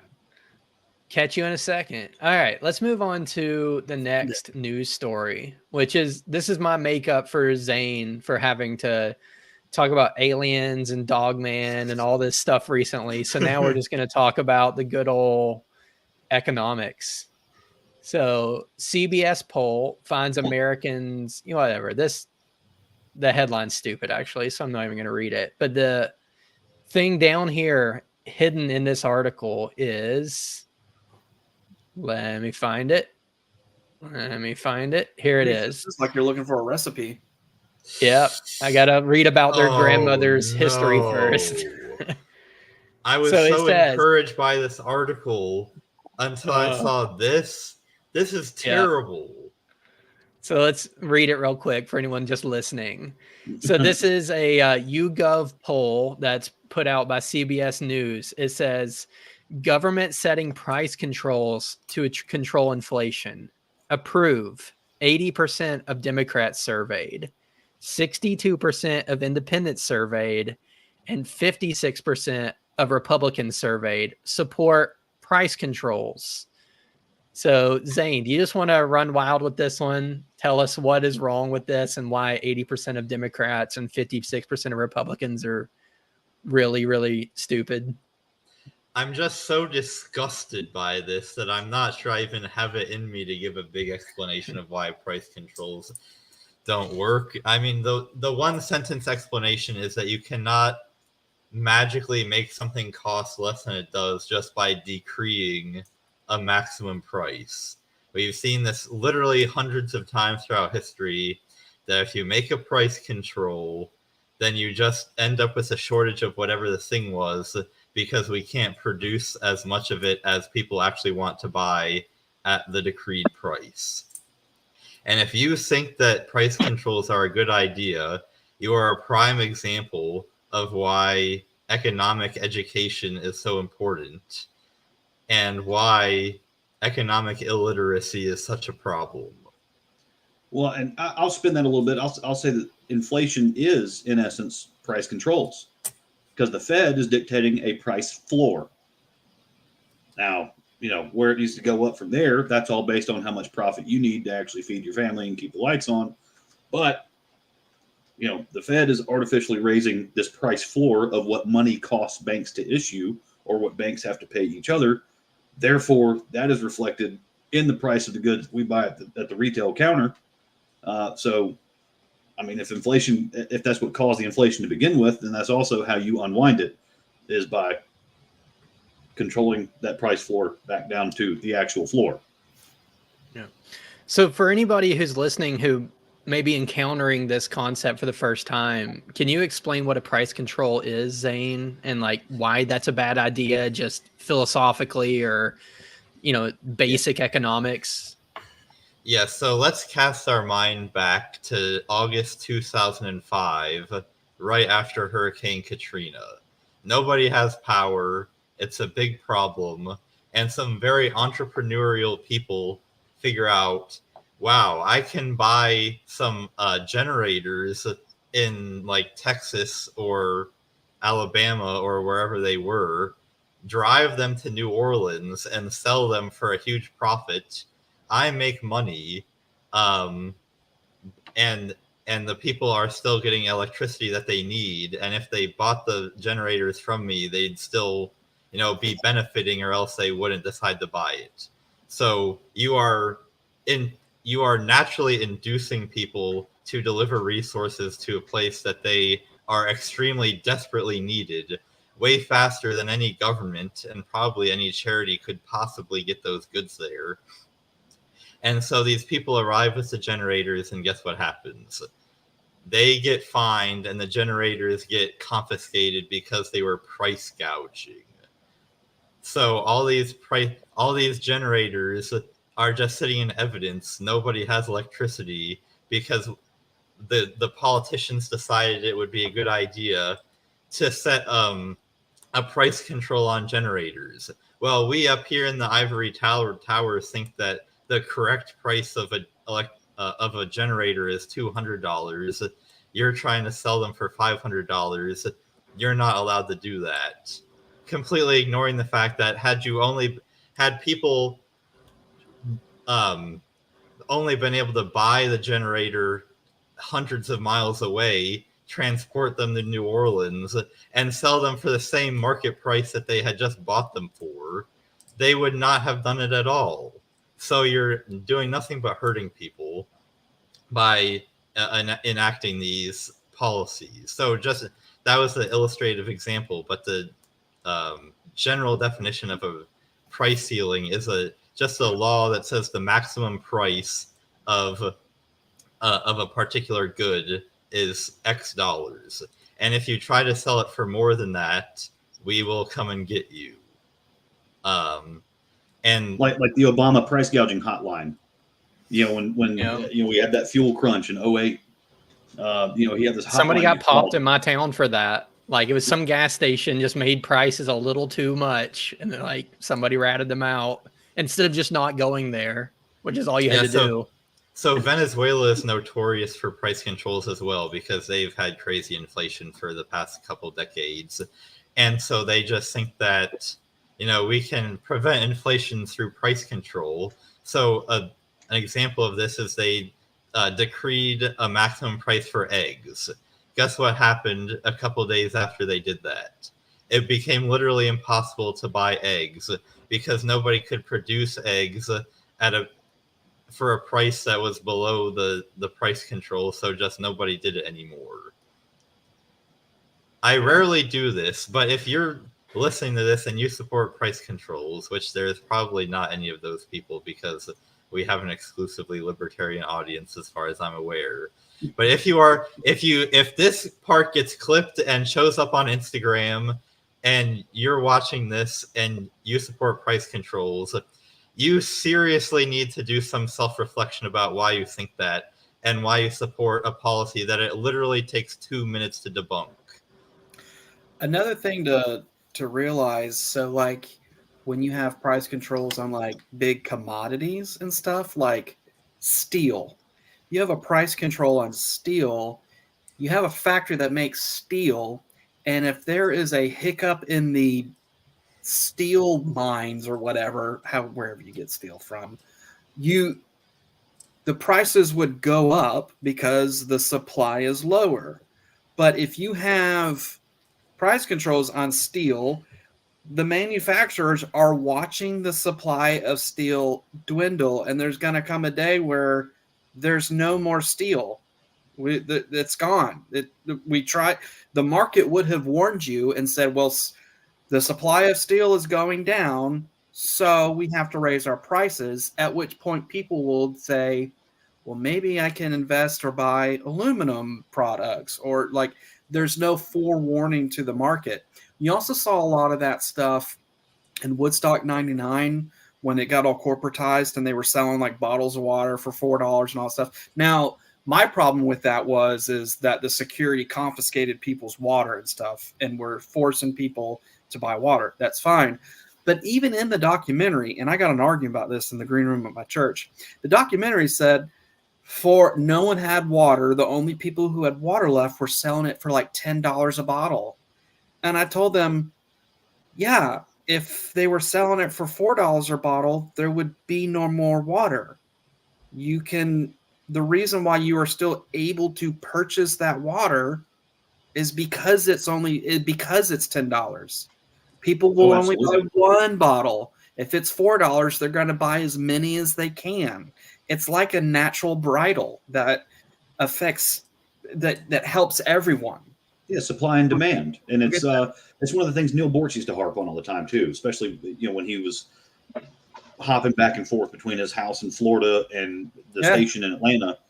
Because anytime there was a hurricane in Florida, everybody around that area that got hit by the hurricane, they would talk about, the people at the local general store, the local convenience store. This guy's price gouging. This guy's price gouging. Well, hey, before the hurricane hits, before the grid goes down, before everything goes to hell, dude's got 200 batteries on the shelf. Okay, hurricane hits, he's still got 200 batteries on the shelf, but it's going to be at least 3 weeks before any more batteries show up. And now all of a sudden he's got 400 people wanting his 200 batteries. And each one of these folks needs 5 of them to power their flashlight. So what do? You raise the price to make it really suck to buy more than you need. And that's an example of the private market regulating itself. The market will self-regulate. I know that a lot of Democrats are pre-programmed to hate Adam Smith and the whole concept of the invisible hand. But this is centuries-old proven economics of supply and demand. I do teach school-age children until we had a government education system.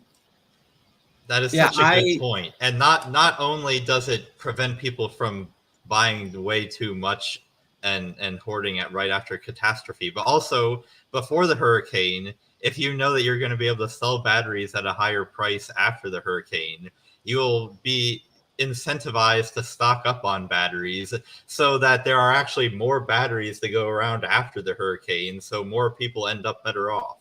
How this whole thing about price control specifically ties back to inflation is that all inflation is so more money is getting printed and it is being distributed to the government and their pals.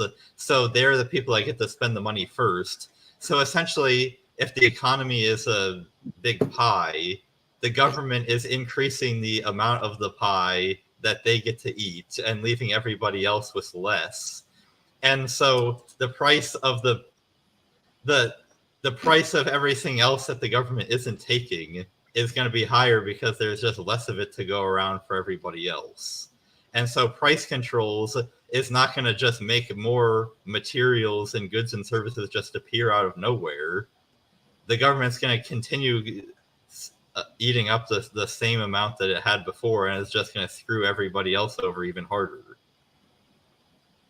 It's really interesting talking about like the invisible hand in the market. So late high school, early college, I just worked on a landscaping crew just for a couple of years, just in the summers, just off and on.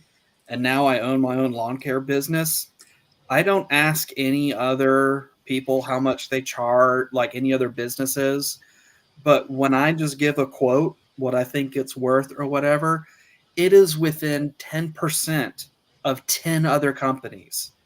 There was no law that was made that say this is the minimum for the lawn. There was no law made for that. I did not contact all these other businesses and say, what do you guys charge? What do you guys charge? What do you guys? It just naturally happened. Like it's not rocket surgery. Right. That's exactly right. And Elizabeth has a good point too. Prices are how supply and demand are regulated. Otherwise, you end up with shortages. that's just if you're selling goods instead of services. I mean, lawn care is a little different, but if you're actually selling goods, it's like if you're running a convenience store and you're selling potato chips and candy and all that, you have a finite amount of product on the shelves, and if you know it's going to be so long before your shelves get restocked, you start to raise the prices a little bit. So that way, because the first person to walk in the door and you have 2 or 3 things on the shelf, everything else is empty. That's when your clientele starts to walk away. So you gotta have something on the shelves. Yeah, it's really interesting. People get, I hate the phrase, it is what it is, and people get all spun up. But when you have like law, economics, supply and demand, and people prescribe morals to just systems in place, like supply and demand and the laws of that. It's not good or bad. It just is. That's all it is. Like, it just is. Accept it. Like, why do, in nature, why do the female animals or mammals have this role in the male? Because it is. That's because, like, there's not some choice, some grand morality behind it. It just is. You don't have to. It's crazy too, because the same folks that'll advocate for government implemented price controls, they have no problem with the local attorney charging $500 an hour. They have no problem with the doctor making $300 an hour. They have no problem with any of these other outrageous things that once they have to use these services severely impacts their financial situation for years to come. There's no outcry over that. It's always like the guy at the liquor store, he's charging too much, or it's the poors. Let's just get down to it. The poors are upset. They're the ones that want the price controls because they know their life's ambition is never going to net them any money to get them what they really want.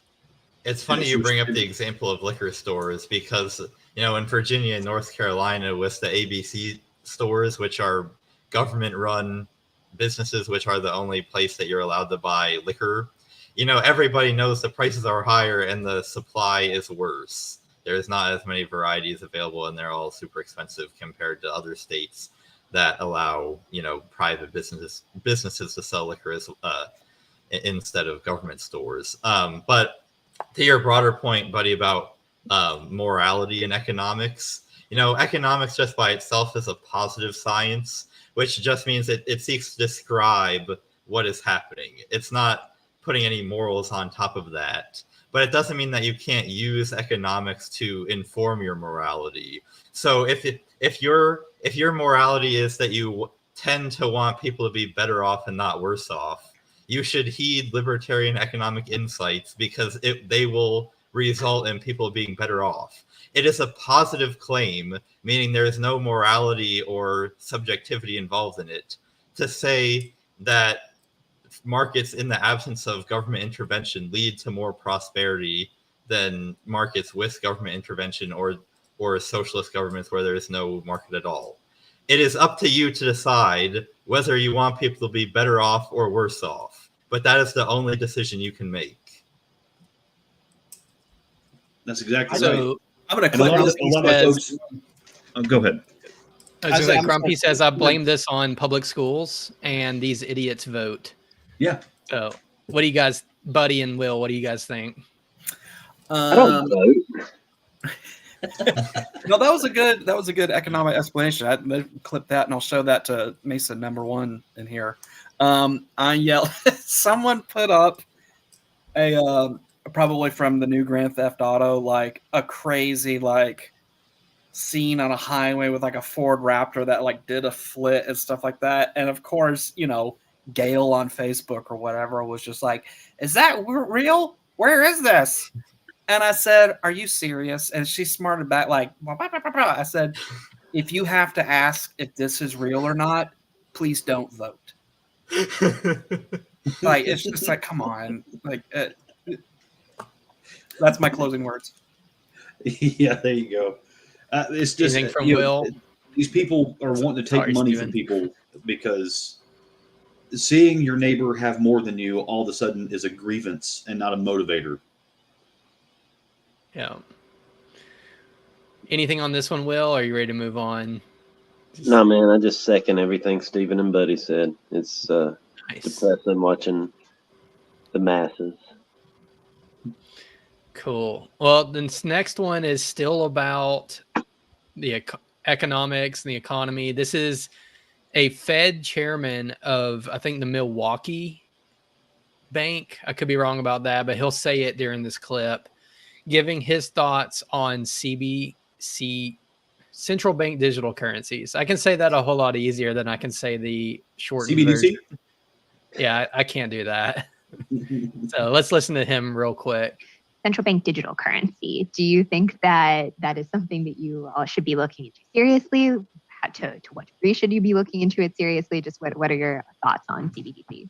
I mean, as my colleagues at the Federal Reserve have talked about, we are examining it. I'll tell you, my personal bias is I'm pretty skeptical. I keep asking anybody at the Fed or outside of the Fed to explain to me what problem this is solving. I can send anybody in this room $5 with Venmo right now.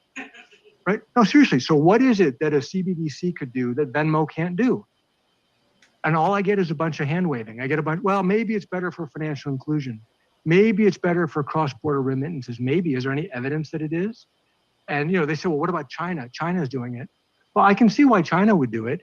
If they want to monitor every one of your transactions, you could do that with the central bank digital currency. You can't do that with Venmo. If you want to impose negative interest rates, you could do that with the central bank digital currency. You can't do that with Venmo. And if you want to directly tax customer accounts, you could do that with the central bank digital currency. You can't do that with Venmo. So I get why China would be interested. Why would the American people be for that? This guy is a beast. I was prepared to hate this guy. Oh, you should hate him. I have another clip if we have time, so don't praise him too much. But he happens to be right here. But go ahead and tell us your thoughts, Zane. And I'm going to take a break real quick, so you guys just go off, and I'll be right back. I don't know. I feel like we've talked about CBDCs to death on this show. So I want to move us to our funny clips as soon as possible. So Stephen, if you want to give your brief summary that you would typically provide. Well, yeah, I mean the CBDCs is something we've kind of it is kicking a dead horse at this point, but the guy is bringing up a valid point. It's if something's about to change, if your way of life is about to change, if some staple of society is about to change, ask yourself, why is it changing? At least what's being sold to you, right? What's the official narrative as to why we need to integrate this new system into our life? How are they selling it?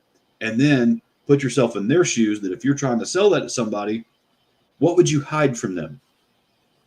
Just introspective questions. So instead of just saying, I blame the education system, I think you're dumb. Let's equip you with the questions to ask that could allow you to arrive at a very similar answer to what we have right now. It's what benefit? If you ask yourself, who benefits from it? What benefit does it actually yield? Why am I having to move to this? Why is my life lacking without it now? What do I want to do in my life that I can't currently do without the CBD system in place? What is that? And it's, if you really answer those questions honestly to yourself, the answers are going to be very telling, I think. I'm with you, man. There's nothing wrong with THC. The CBDC shit is bullshit. It's bullshit, and we need to be that guy brought up an interesting question, because it's hard, when you want to interject when you want to slap people when they say something dumb, and you want to cram a Murray Rothbard book into their head in 2 minutes at the gas station or whatever. But that is I mean, we all know it's a bad idea for all the reasons, but he brought up a good point by asking a question: why do we need this? No one's asked that.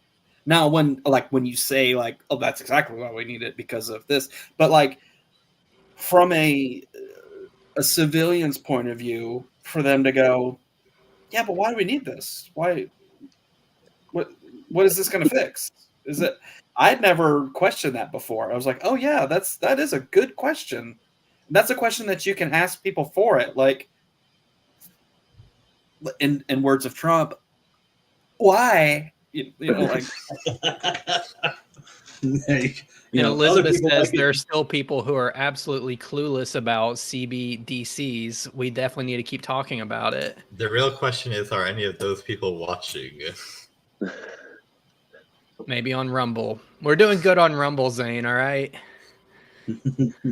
Yeah, Zane, we're just archiving this for the future. One day, like, some kids will discover this, and, like, there'll be a This is for the archaeologists.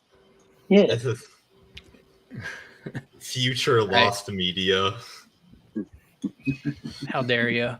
All right, let's move on to why this guy also sucks and why we're going to clip the part about Zane saying he was awesome and use that against him for the rest of his life. You know, I guess both the central bank digital currency and the climate question kind of feed into this broader question that I think has been up for debate today, which is, what role is the Fed supposed to be playing in 21st century America? Because it does seem like the mandate has shifted a bit. Obviously, the mandate itself has technically not shifted. But it seems like you all are taking a more... It hasn't, but it seems sometimes, like and I wonder where you see the Fed It's a fitting living, sort of the broader breathing governance system mandate. here in the U.S. Yeah. Well, I've only been at the Fed for 6.5 years, so I can't tell you I know exactly what the individual regional banks were doing 20 or 30 years ago. But when I read history, and I read a lot of American history, the Fed was created with this really unique structure on purpose, that they wanted the different regions of the country to have a voice in policymaking and to have a real understanding of what's happening in their regions. And so you do see different regional banks that are more out in front on some issues rather than others. So for example, the San Francisco Fed is probably the most engaged in issues around climate change because California is burning. You know, it's in drought. I mean, when I talked to Mary Daly about it, she said, if I'm not looking at climate change, my constituents are asking me, what am I doing? This is such a pressing issue that they are facing. In Minneapolis, we have been very outspoken, but not alone, on issues of racial equity. You know, George Floyd was killed down the street, a mile or so from our bank. And this is a very real issue. Stephen, is the central bank going to be able to defeat racism and make the weather gooder? Oh my God. Well, so this ties in with the whole price controls argument too. So this is one of the unseen things. So when you talk price controls, traditionally you think of the examples that we threw out. Here's another example of price controls. If you're involved in the construction industry and you're on a project that has any kind of federal money tied to it, there is this nefarious piece of legislation called the Davis-Bacon Act that dictates what you should be paid. The Mavis-Beacon Act? The Davis-Bacon Act. Okay. And it's actually the banks in the area that are surveilling the current labor rates. Because it's the Bureau of Labor and Statistics, they're getting stuff, they're aggregating financial data somehow. Do you think every business owner in the area is honestly submitting their tax returns to a government survey? No. This is stuff that they're willingly turning over as they do business with certain banks. So this stuff's aggregated in the background. So they're monitoring every aspect of the local economy. And then that's how they're dictating basically what the union wage should be. But in areas where there is no union, they still dictate a wage.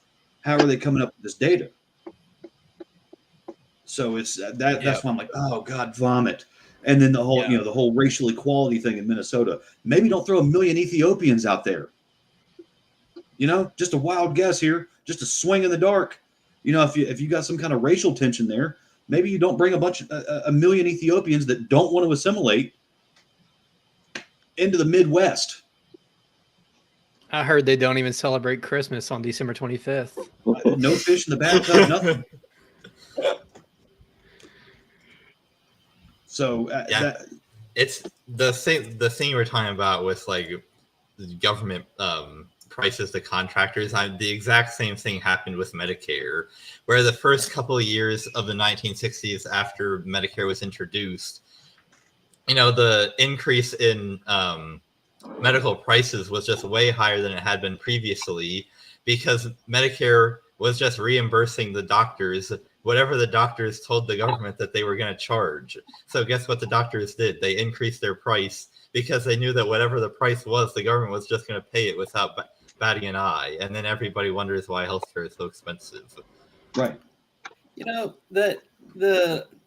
First of all, I haven't read that big boring book about the creature on Jekyll Island or whatever, But I have never heard that the Fed's role is supposed to be a de facto representative of the.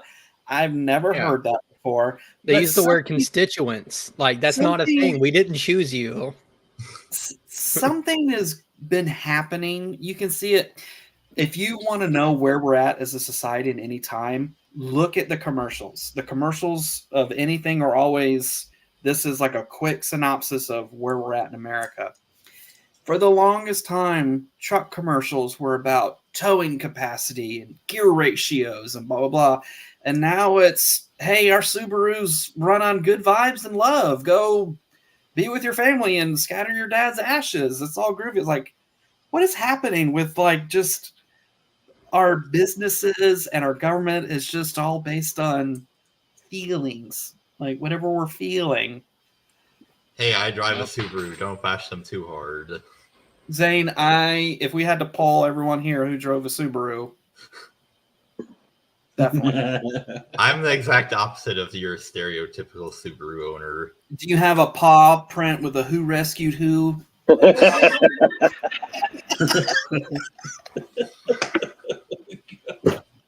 Damn it, I just want small trucks back. Like, I want to be able to have a Chevy S10 or something like that, which are basically illegal now because they can't meet the federal highway gas mileage bullcrap. Yeah, did you see that? I think I said it in the group chat. It was like a brand new Land Rover Discovery that you can get for like $42,000, but we can't buy it here because of emissions. There's another truck that Toyota has that like, so we have like our F-150s, we have like the XL edition, which is like the work truck.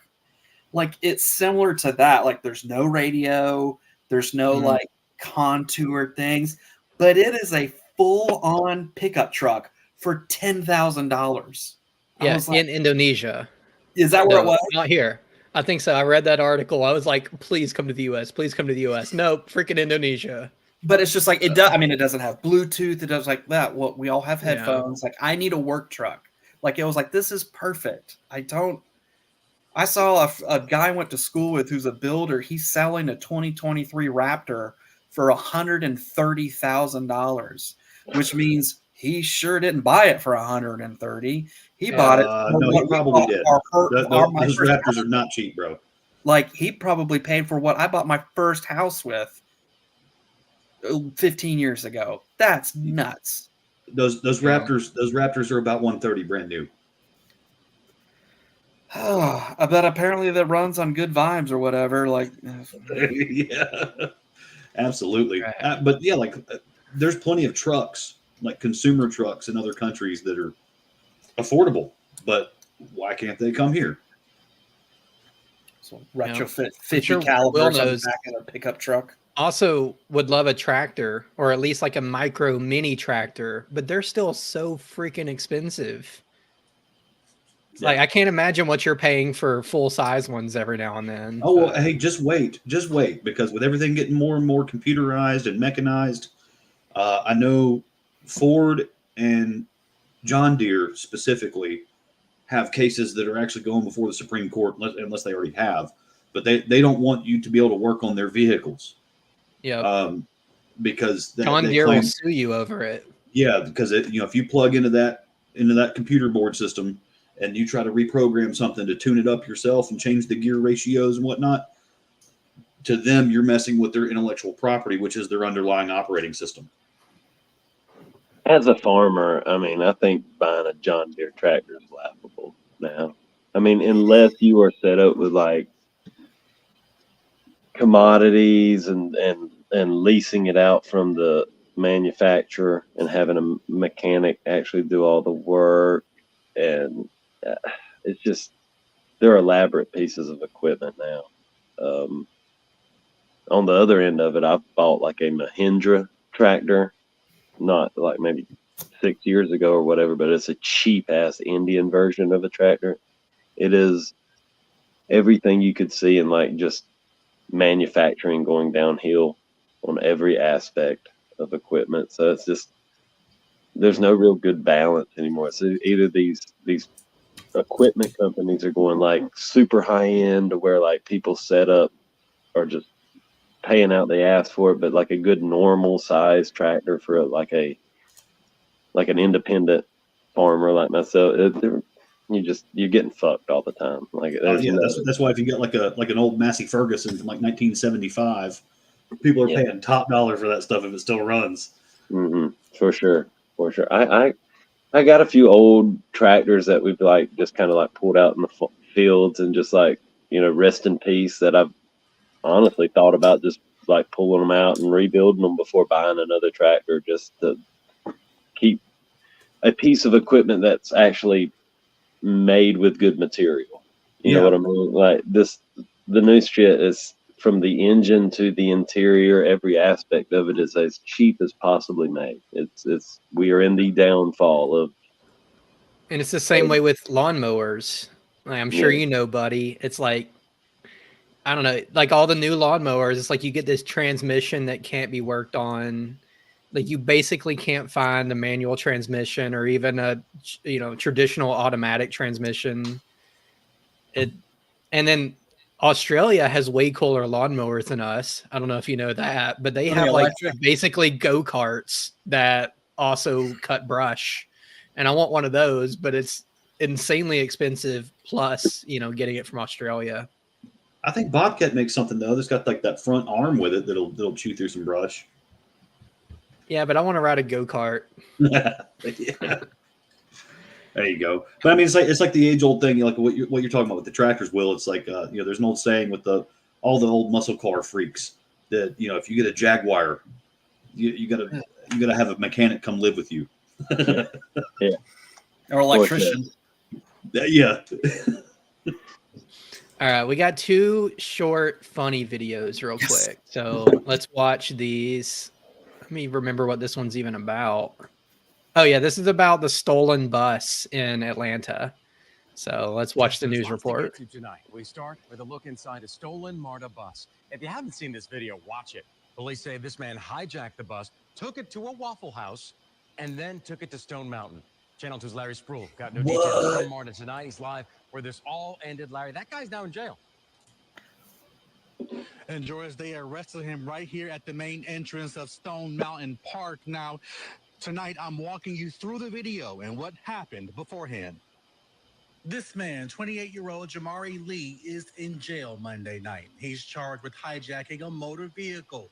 MARTA police say that vehicle was a MARTA bus. Everything happened right here at the intersection of Lawrenceville Highway and Still Drive. It was around 5 o'clock Sunday when a suspect got on the bus and threatened the bus driver. She got off the bus and called for help. That's when he took off and drove here to the Stone Mountain Park. This is where... Oh, nice jump cut. That was... Yeah. This video from MARTA. It's from inside the bus with Lee behind the wheel. You can see him getting off the Stone Mountain Park main entrance exit. As he gets to the gate, he pauses and then begins to turn around. He narrowly misses this black car, but crashes into this gate. Lee then narrowly misses. He puts on his jacket. And doesn't hit. Yeah. I guess that's it. But all right. A few things. I kind of like him. He went to Waffle House. No one was. Well, not only that, there was somebody left on the bus, and he dropped them off at Waffle House. Well, so that's maybe even a little better.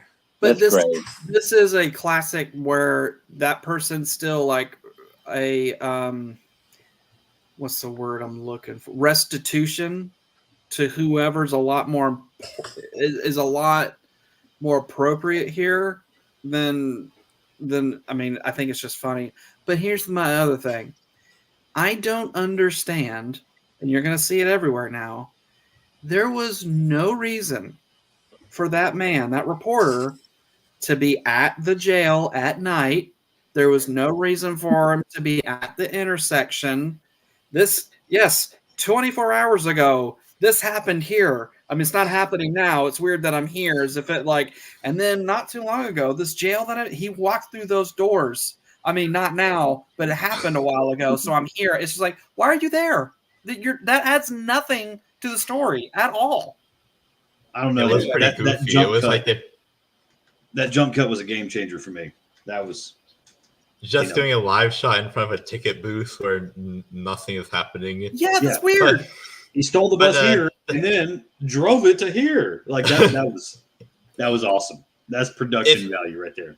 Depending on what school of libertarian philosophy you subscribe to, if you believe that government property is actually just unowned, he didn't actually steal anything. He just homesteaded the bus. That's right.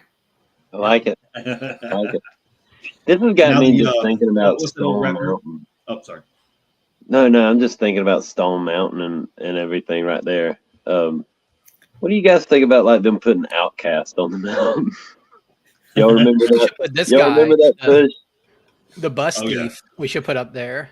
Oh, that guy. He could be on a corner. I like it. I also remember pre-COVID, the Klan having a big rally out there, and it was like a rager. And the New Black Panthers, they showed up to protest the Klan, but the Klan got the permits and they paid for police protection.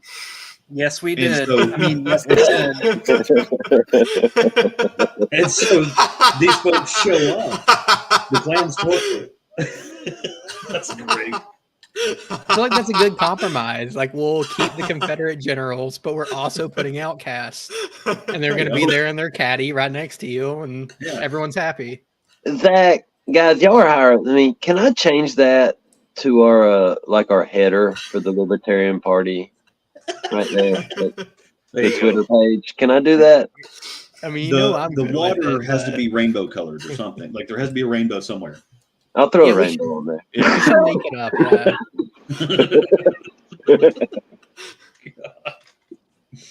Oh man, but yeah, so we had the optics of the police protecting the Klan, but it was just they filed the permits, and those other folks didn't, and they showed up with weapons. Klan was totally unarmed. So it's really the real bad guys, everybody, huh? Right. Yeah. And by big Klan rally, I'm sure you mean a couple dozen people from out of their mom's basement. Yeah. Still bigger than a libertarian rally, unfortunately. Well, it's half our audience, but throwing rocks in glass houses there, Zane. Oh, man. What was the one of the day? The Southwest Acad drum majors. Now they need to update their song to "Bitch, You Stole a MARTA Bus." Oh, yeah. Good. Y'all remember that old one? I've seen this one. Trevor Wallace is hilarious. Yeah, so this is the last one. We'll go out on this video, but is this just about the excellence of the TSA? No sound. Hold on. God. Calling all units. Calling all units. Lemon lime. Hold on. It doesn't work if this equals? We don't hear it from the beginning. Good. There we go. Yep. Mother of God. Calling all units. Calling all units. Lemon lime. You're doing time. You know what this equals? Kaboom. This guy's drinking Arrowhead. He is not right in the head. Who put this in here? George Bush? What's going on? Okay, so shoes off, but what if they're not wearing socks? No socks? They're probably flying Spirit. We don't care about that airline. Oh, because socks are extra. 25 fluid ounces. We'll say hello to 25 to lot. What if the person's like really, really thirsty? Oh, do they still breastfeed too? They can wait till the gate. TSA, and that A stands for absolutely no water. Calling all units is breastfeeding. Olay, oh yay, 3 ounces. Good. Jergens, lonely, but good. 12.5, we are lucky to be alive. Okay, so you said laptops out of the bag, but what about iPads? Sounds like an explosive. Good. Ooh, really good. That's Meteor shampoo. I mean, you can't fly with it, but it's good. Whose bag is this? What's depressing is that we all know how worthless the TSA is.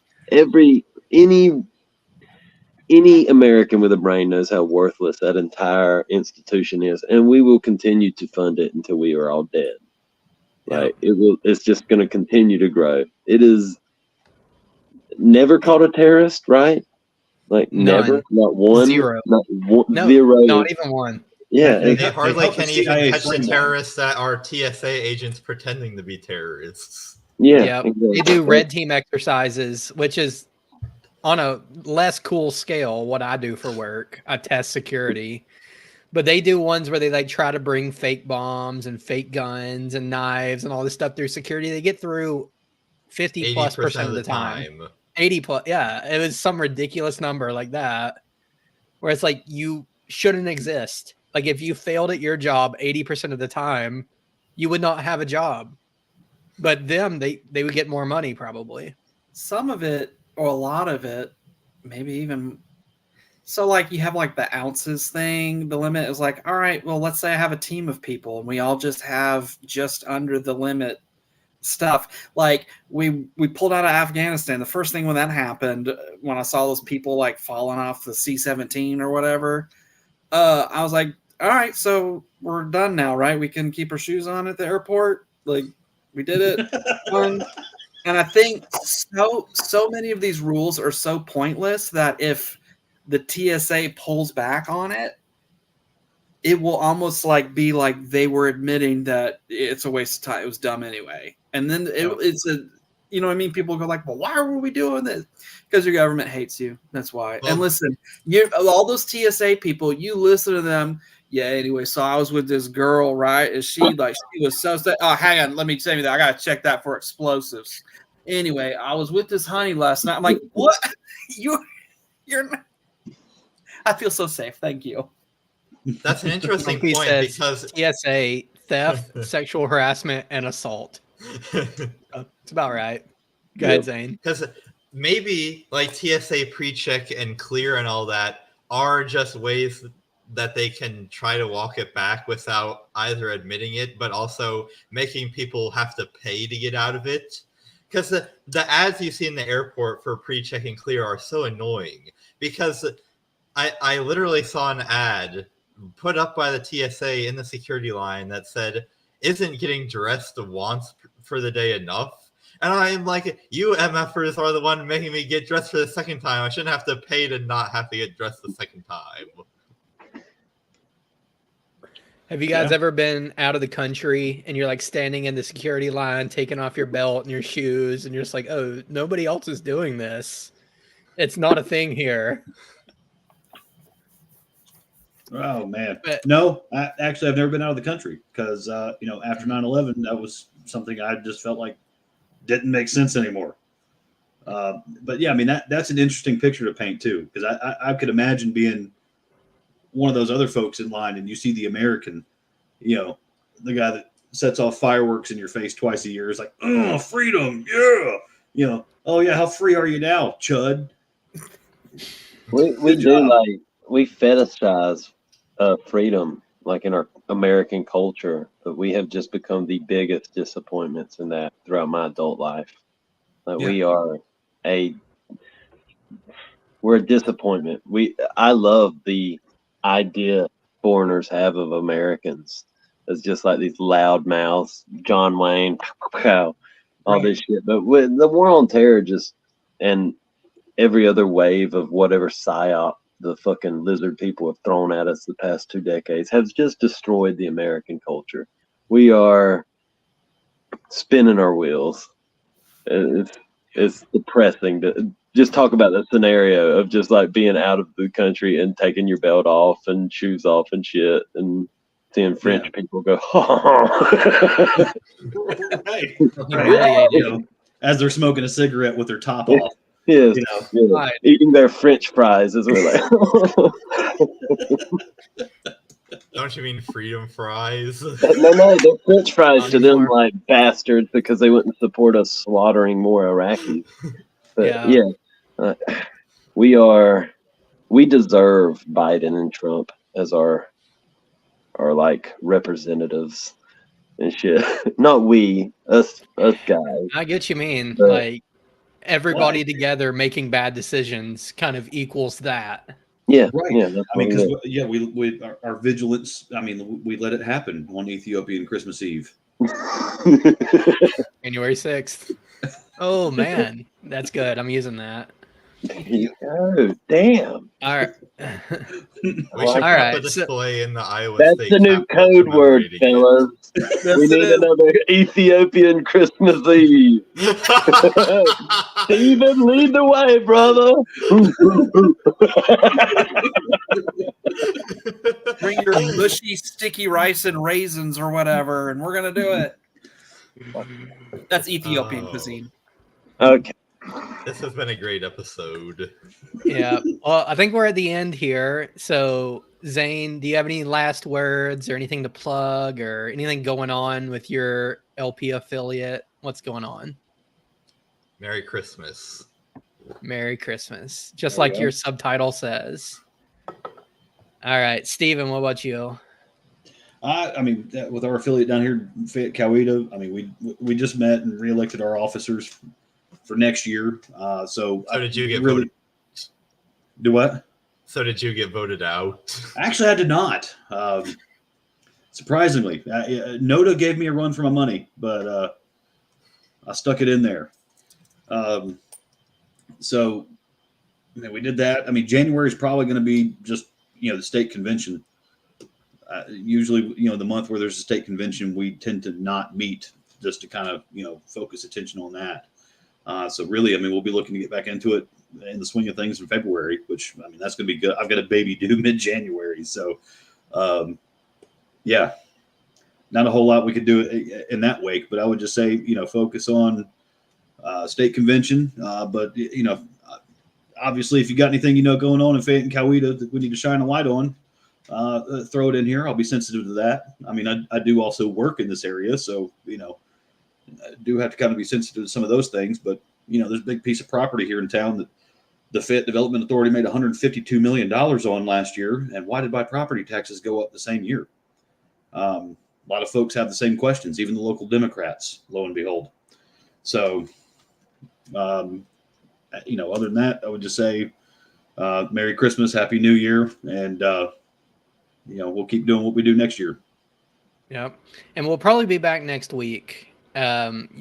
You guys are welcome to join. I think we're going to have a more serious episode where Jared comes on and maybe a few more people from, LP to talk about like the year that we've had, the year in advance, what we're looking forward to, and maybe a few less fart jokes and, some serious stuff. We'll see. That's why I don't think I can make it to that one. I don't advocate any of that. We need more dick and fart jokes. Yeah. And listen, next time y'all let me on, I'm really gonna need like a soapbox. I need about 30 minutes to pull out my 10-point plan on why Disney needs to make Magneto, the new Magneto, Palestinian. I can really get into this, but we don't have the time tonight. But it's the only way really to tell the new Magneto story in a modern context. Now, a Cajun Gambit is really making sense. That goes without saying, Steve. Yeah. Come on, what are we, children? It goes without saying. But in a world where we're race swapping and doing all this kind of crazy stuff, I want to see a Palestinian Magneto.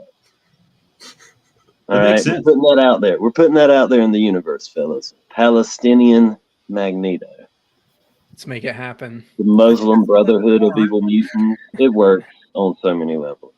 Yeah. But Matt Carter says Ethiopians allegedly have the Ark of the Covenant, right? And that's what I've heard too. Well, that's if you've never been to a certain mountain range in Turkey. Yeah. Who knows? The whole history of the Ark of the Covenant is being stolen over and over and over and moved different places. So, no, the most compelling documentary I've seen on where is it? There is this little hole in the wall temple in Ethiopia that has it's very heavily guarded and built around the Ark itself so that it can't be removed without destroying the temple is what I'd heard. Who knows? But the most compelling documentary I've seen on this topic is Indiana Jones and the Ark of the Covenant. Which I actually bought with Happy Meal points at Burger King.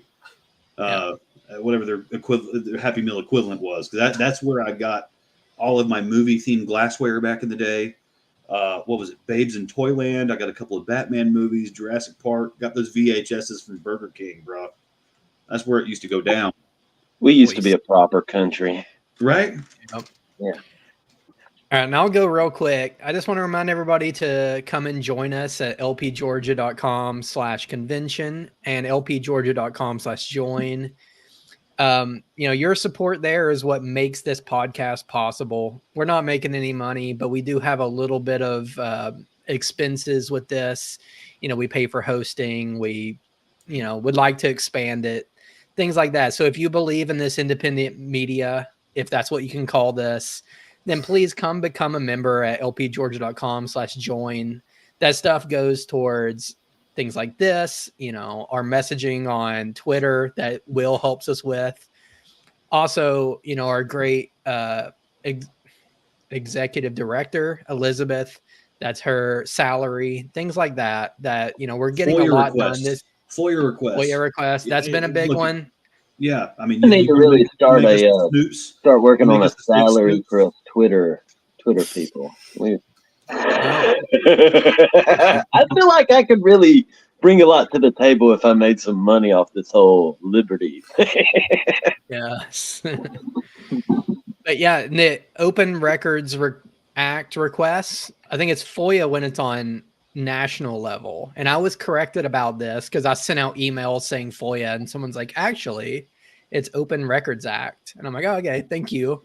But all that of was actually helpful. But to shine light on obvious blatant government grift that hadn't been reported on, for us to be able to bring that, to the newsletter or to podcasts like this, we need memberships for that. That's what that goes to. You don't have, I promise Jared Bell's not getting rich off of your membership. That's not what's happening. This is costing us money. Everybody here has spent money going to conventions, going to meetings.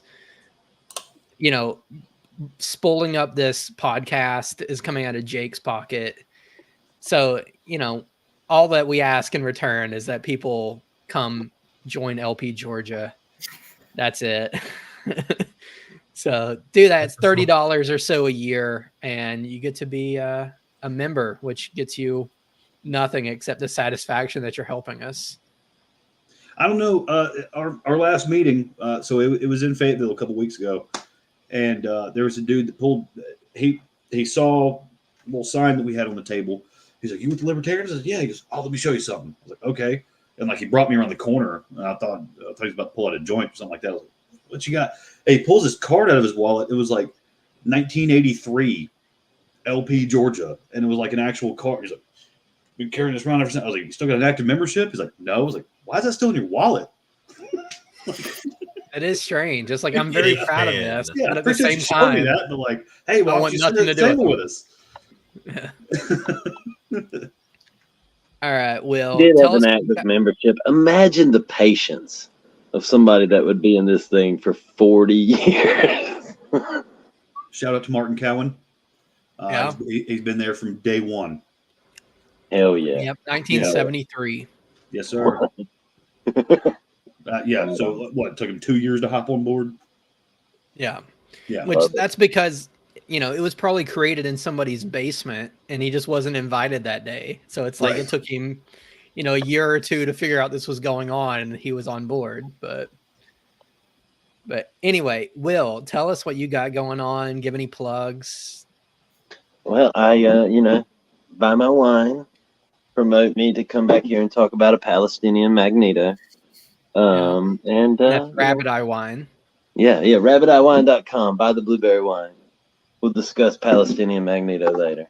And then other than that, just I'm here kicking dirt in Pierce County, waiting for us to start an affiliate up here, all that kind of jazz. Awesome. And buddy, go ahead and close us out. Tell us about whatever you got going on or want to say, closing words. Nothing really going on. Business is slow, getting geared up for the convention. There's probably not going to be anywhere for me to cook at the convention. I think there may be. We'll talk to Steve about it, but I think there's a big outdoor area. All right. Well, I might get crazy. It's a VFW. They got a grill somewhere. Yeah. It will be January, so it'll be a little chilly, but that's all right. Do you want chili? Sounds good to me. All right. Y'all, the day that the Dave Smith Mises Caucus campaign fell apart, there was this Spaces meeting where Reed Coverdale was a part of it, and it's like that Spaces meeting. I really take that as like the fall of the Dave Smith campaign. Buddy and Reed came to my farm, and Buddy made the most delightful gumbo you would ever want. It was this perfect day of us frolicking around, eating that gumbo and drinking wine, and then like Reed had to come there and like do this political bullshit where Jeremy Kaufman and fucking Michael Heiss got in a big argument right here, right where I was sitting. It was fun. Me and Buddy were just giggling. Jeremy Kaufman going, "What are y'all, gay married? Are y'all gay lovers?" Yeah. Yeah, Jeremy Kaufman was fucking calling Dave Smith a fag. It was great. That's it. So That's what all I I'm got. saying is Buddy needs to make chili for the LP convention because it gets tight. Yeah. I'm following all that. That's great. Yeah. So is that it, buddy? You're All I got. making chili at convention. So come on out, lpgeorgia.com/convention. And that's all for tonight. We'll catch you next week. I think, I'm going to try to make it happen where we have a little more of a serious episode with Zane, even though he doesn't want to be there. And then Jared and, a few other people who are doing some cool stuff in the LP. But that's it. And if that doesn't happen, catch us in January. We'll have Brad Binkley on from the Propaganda Report, getting us geared up for his presidential debate. But that's it. See you guys later. Cheers.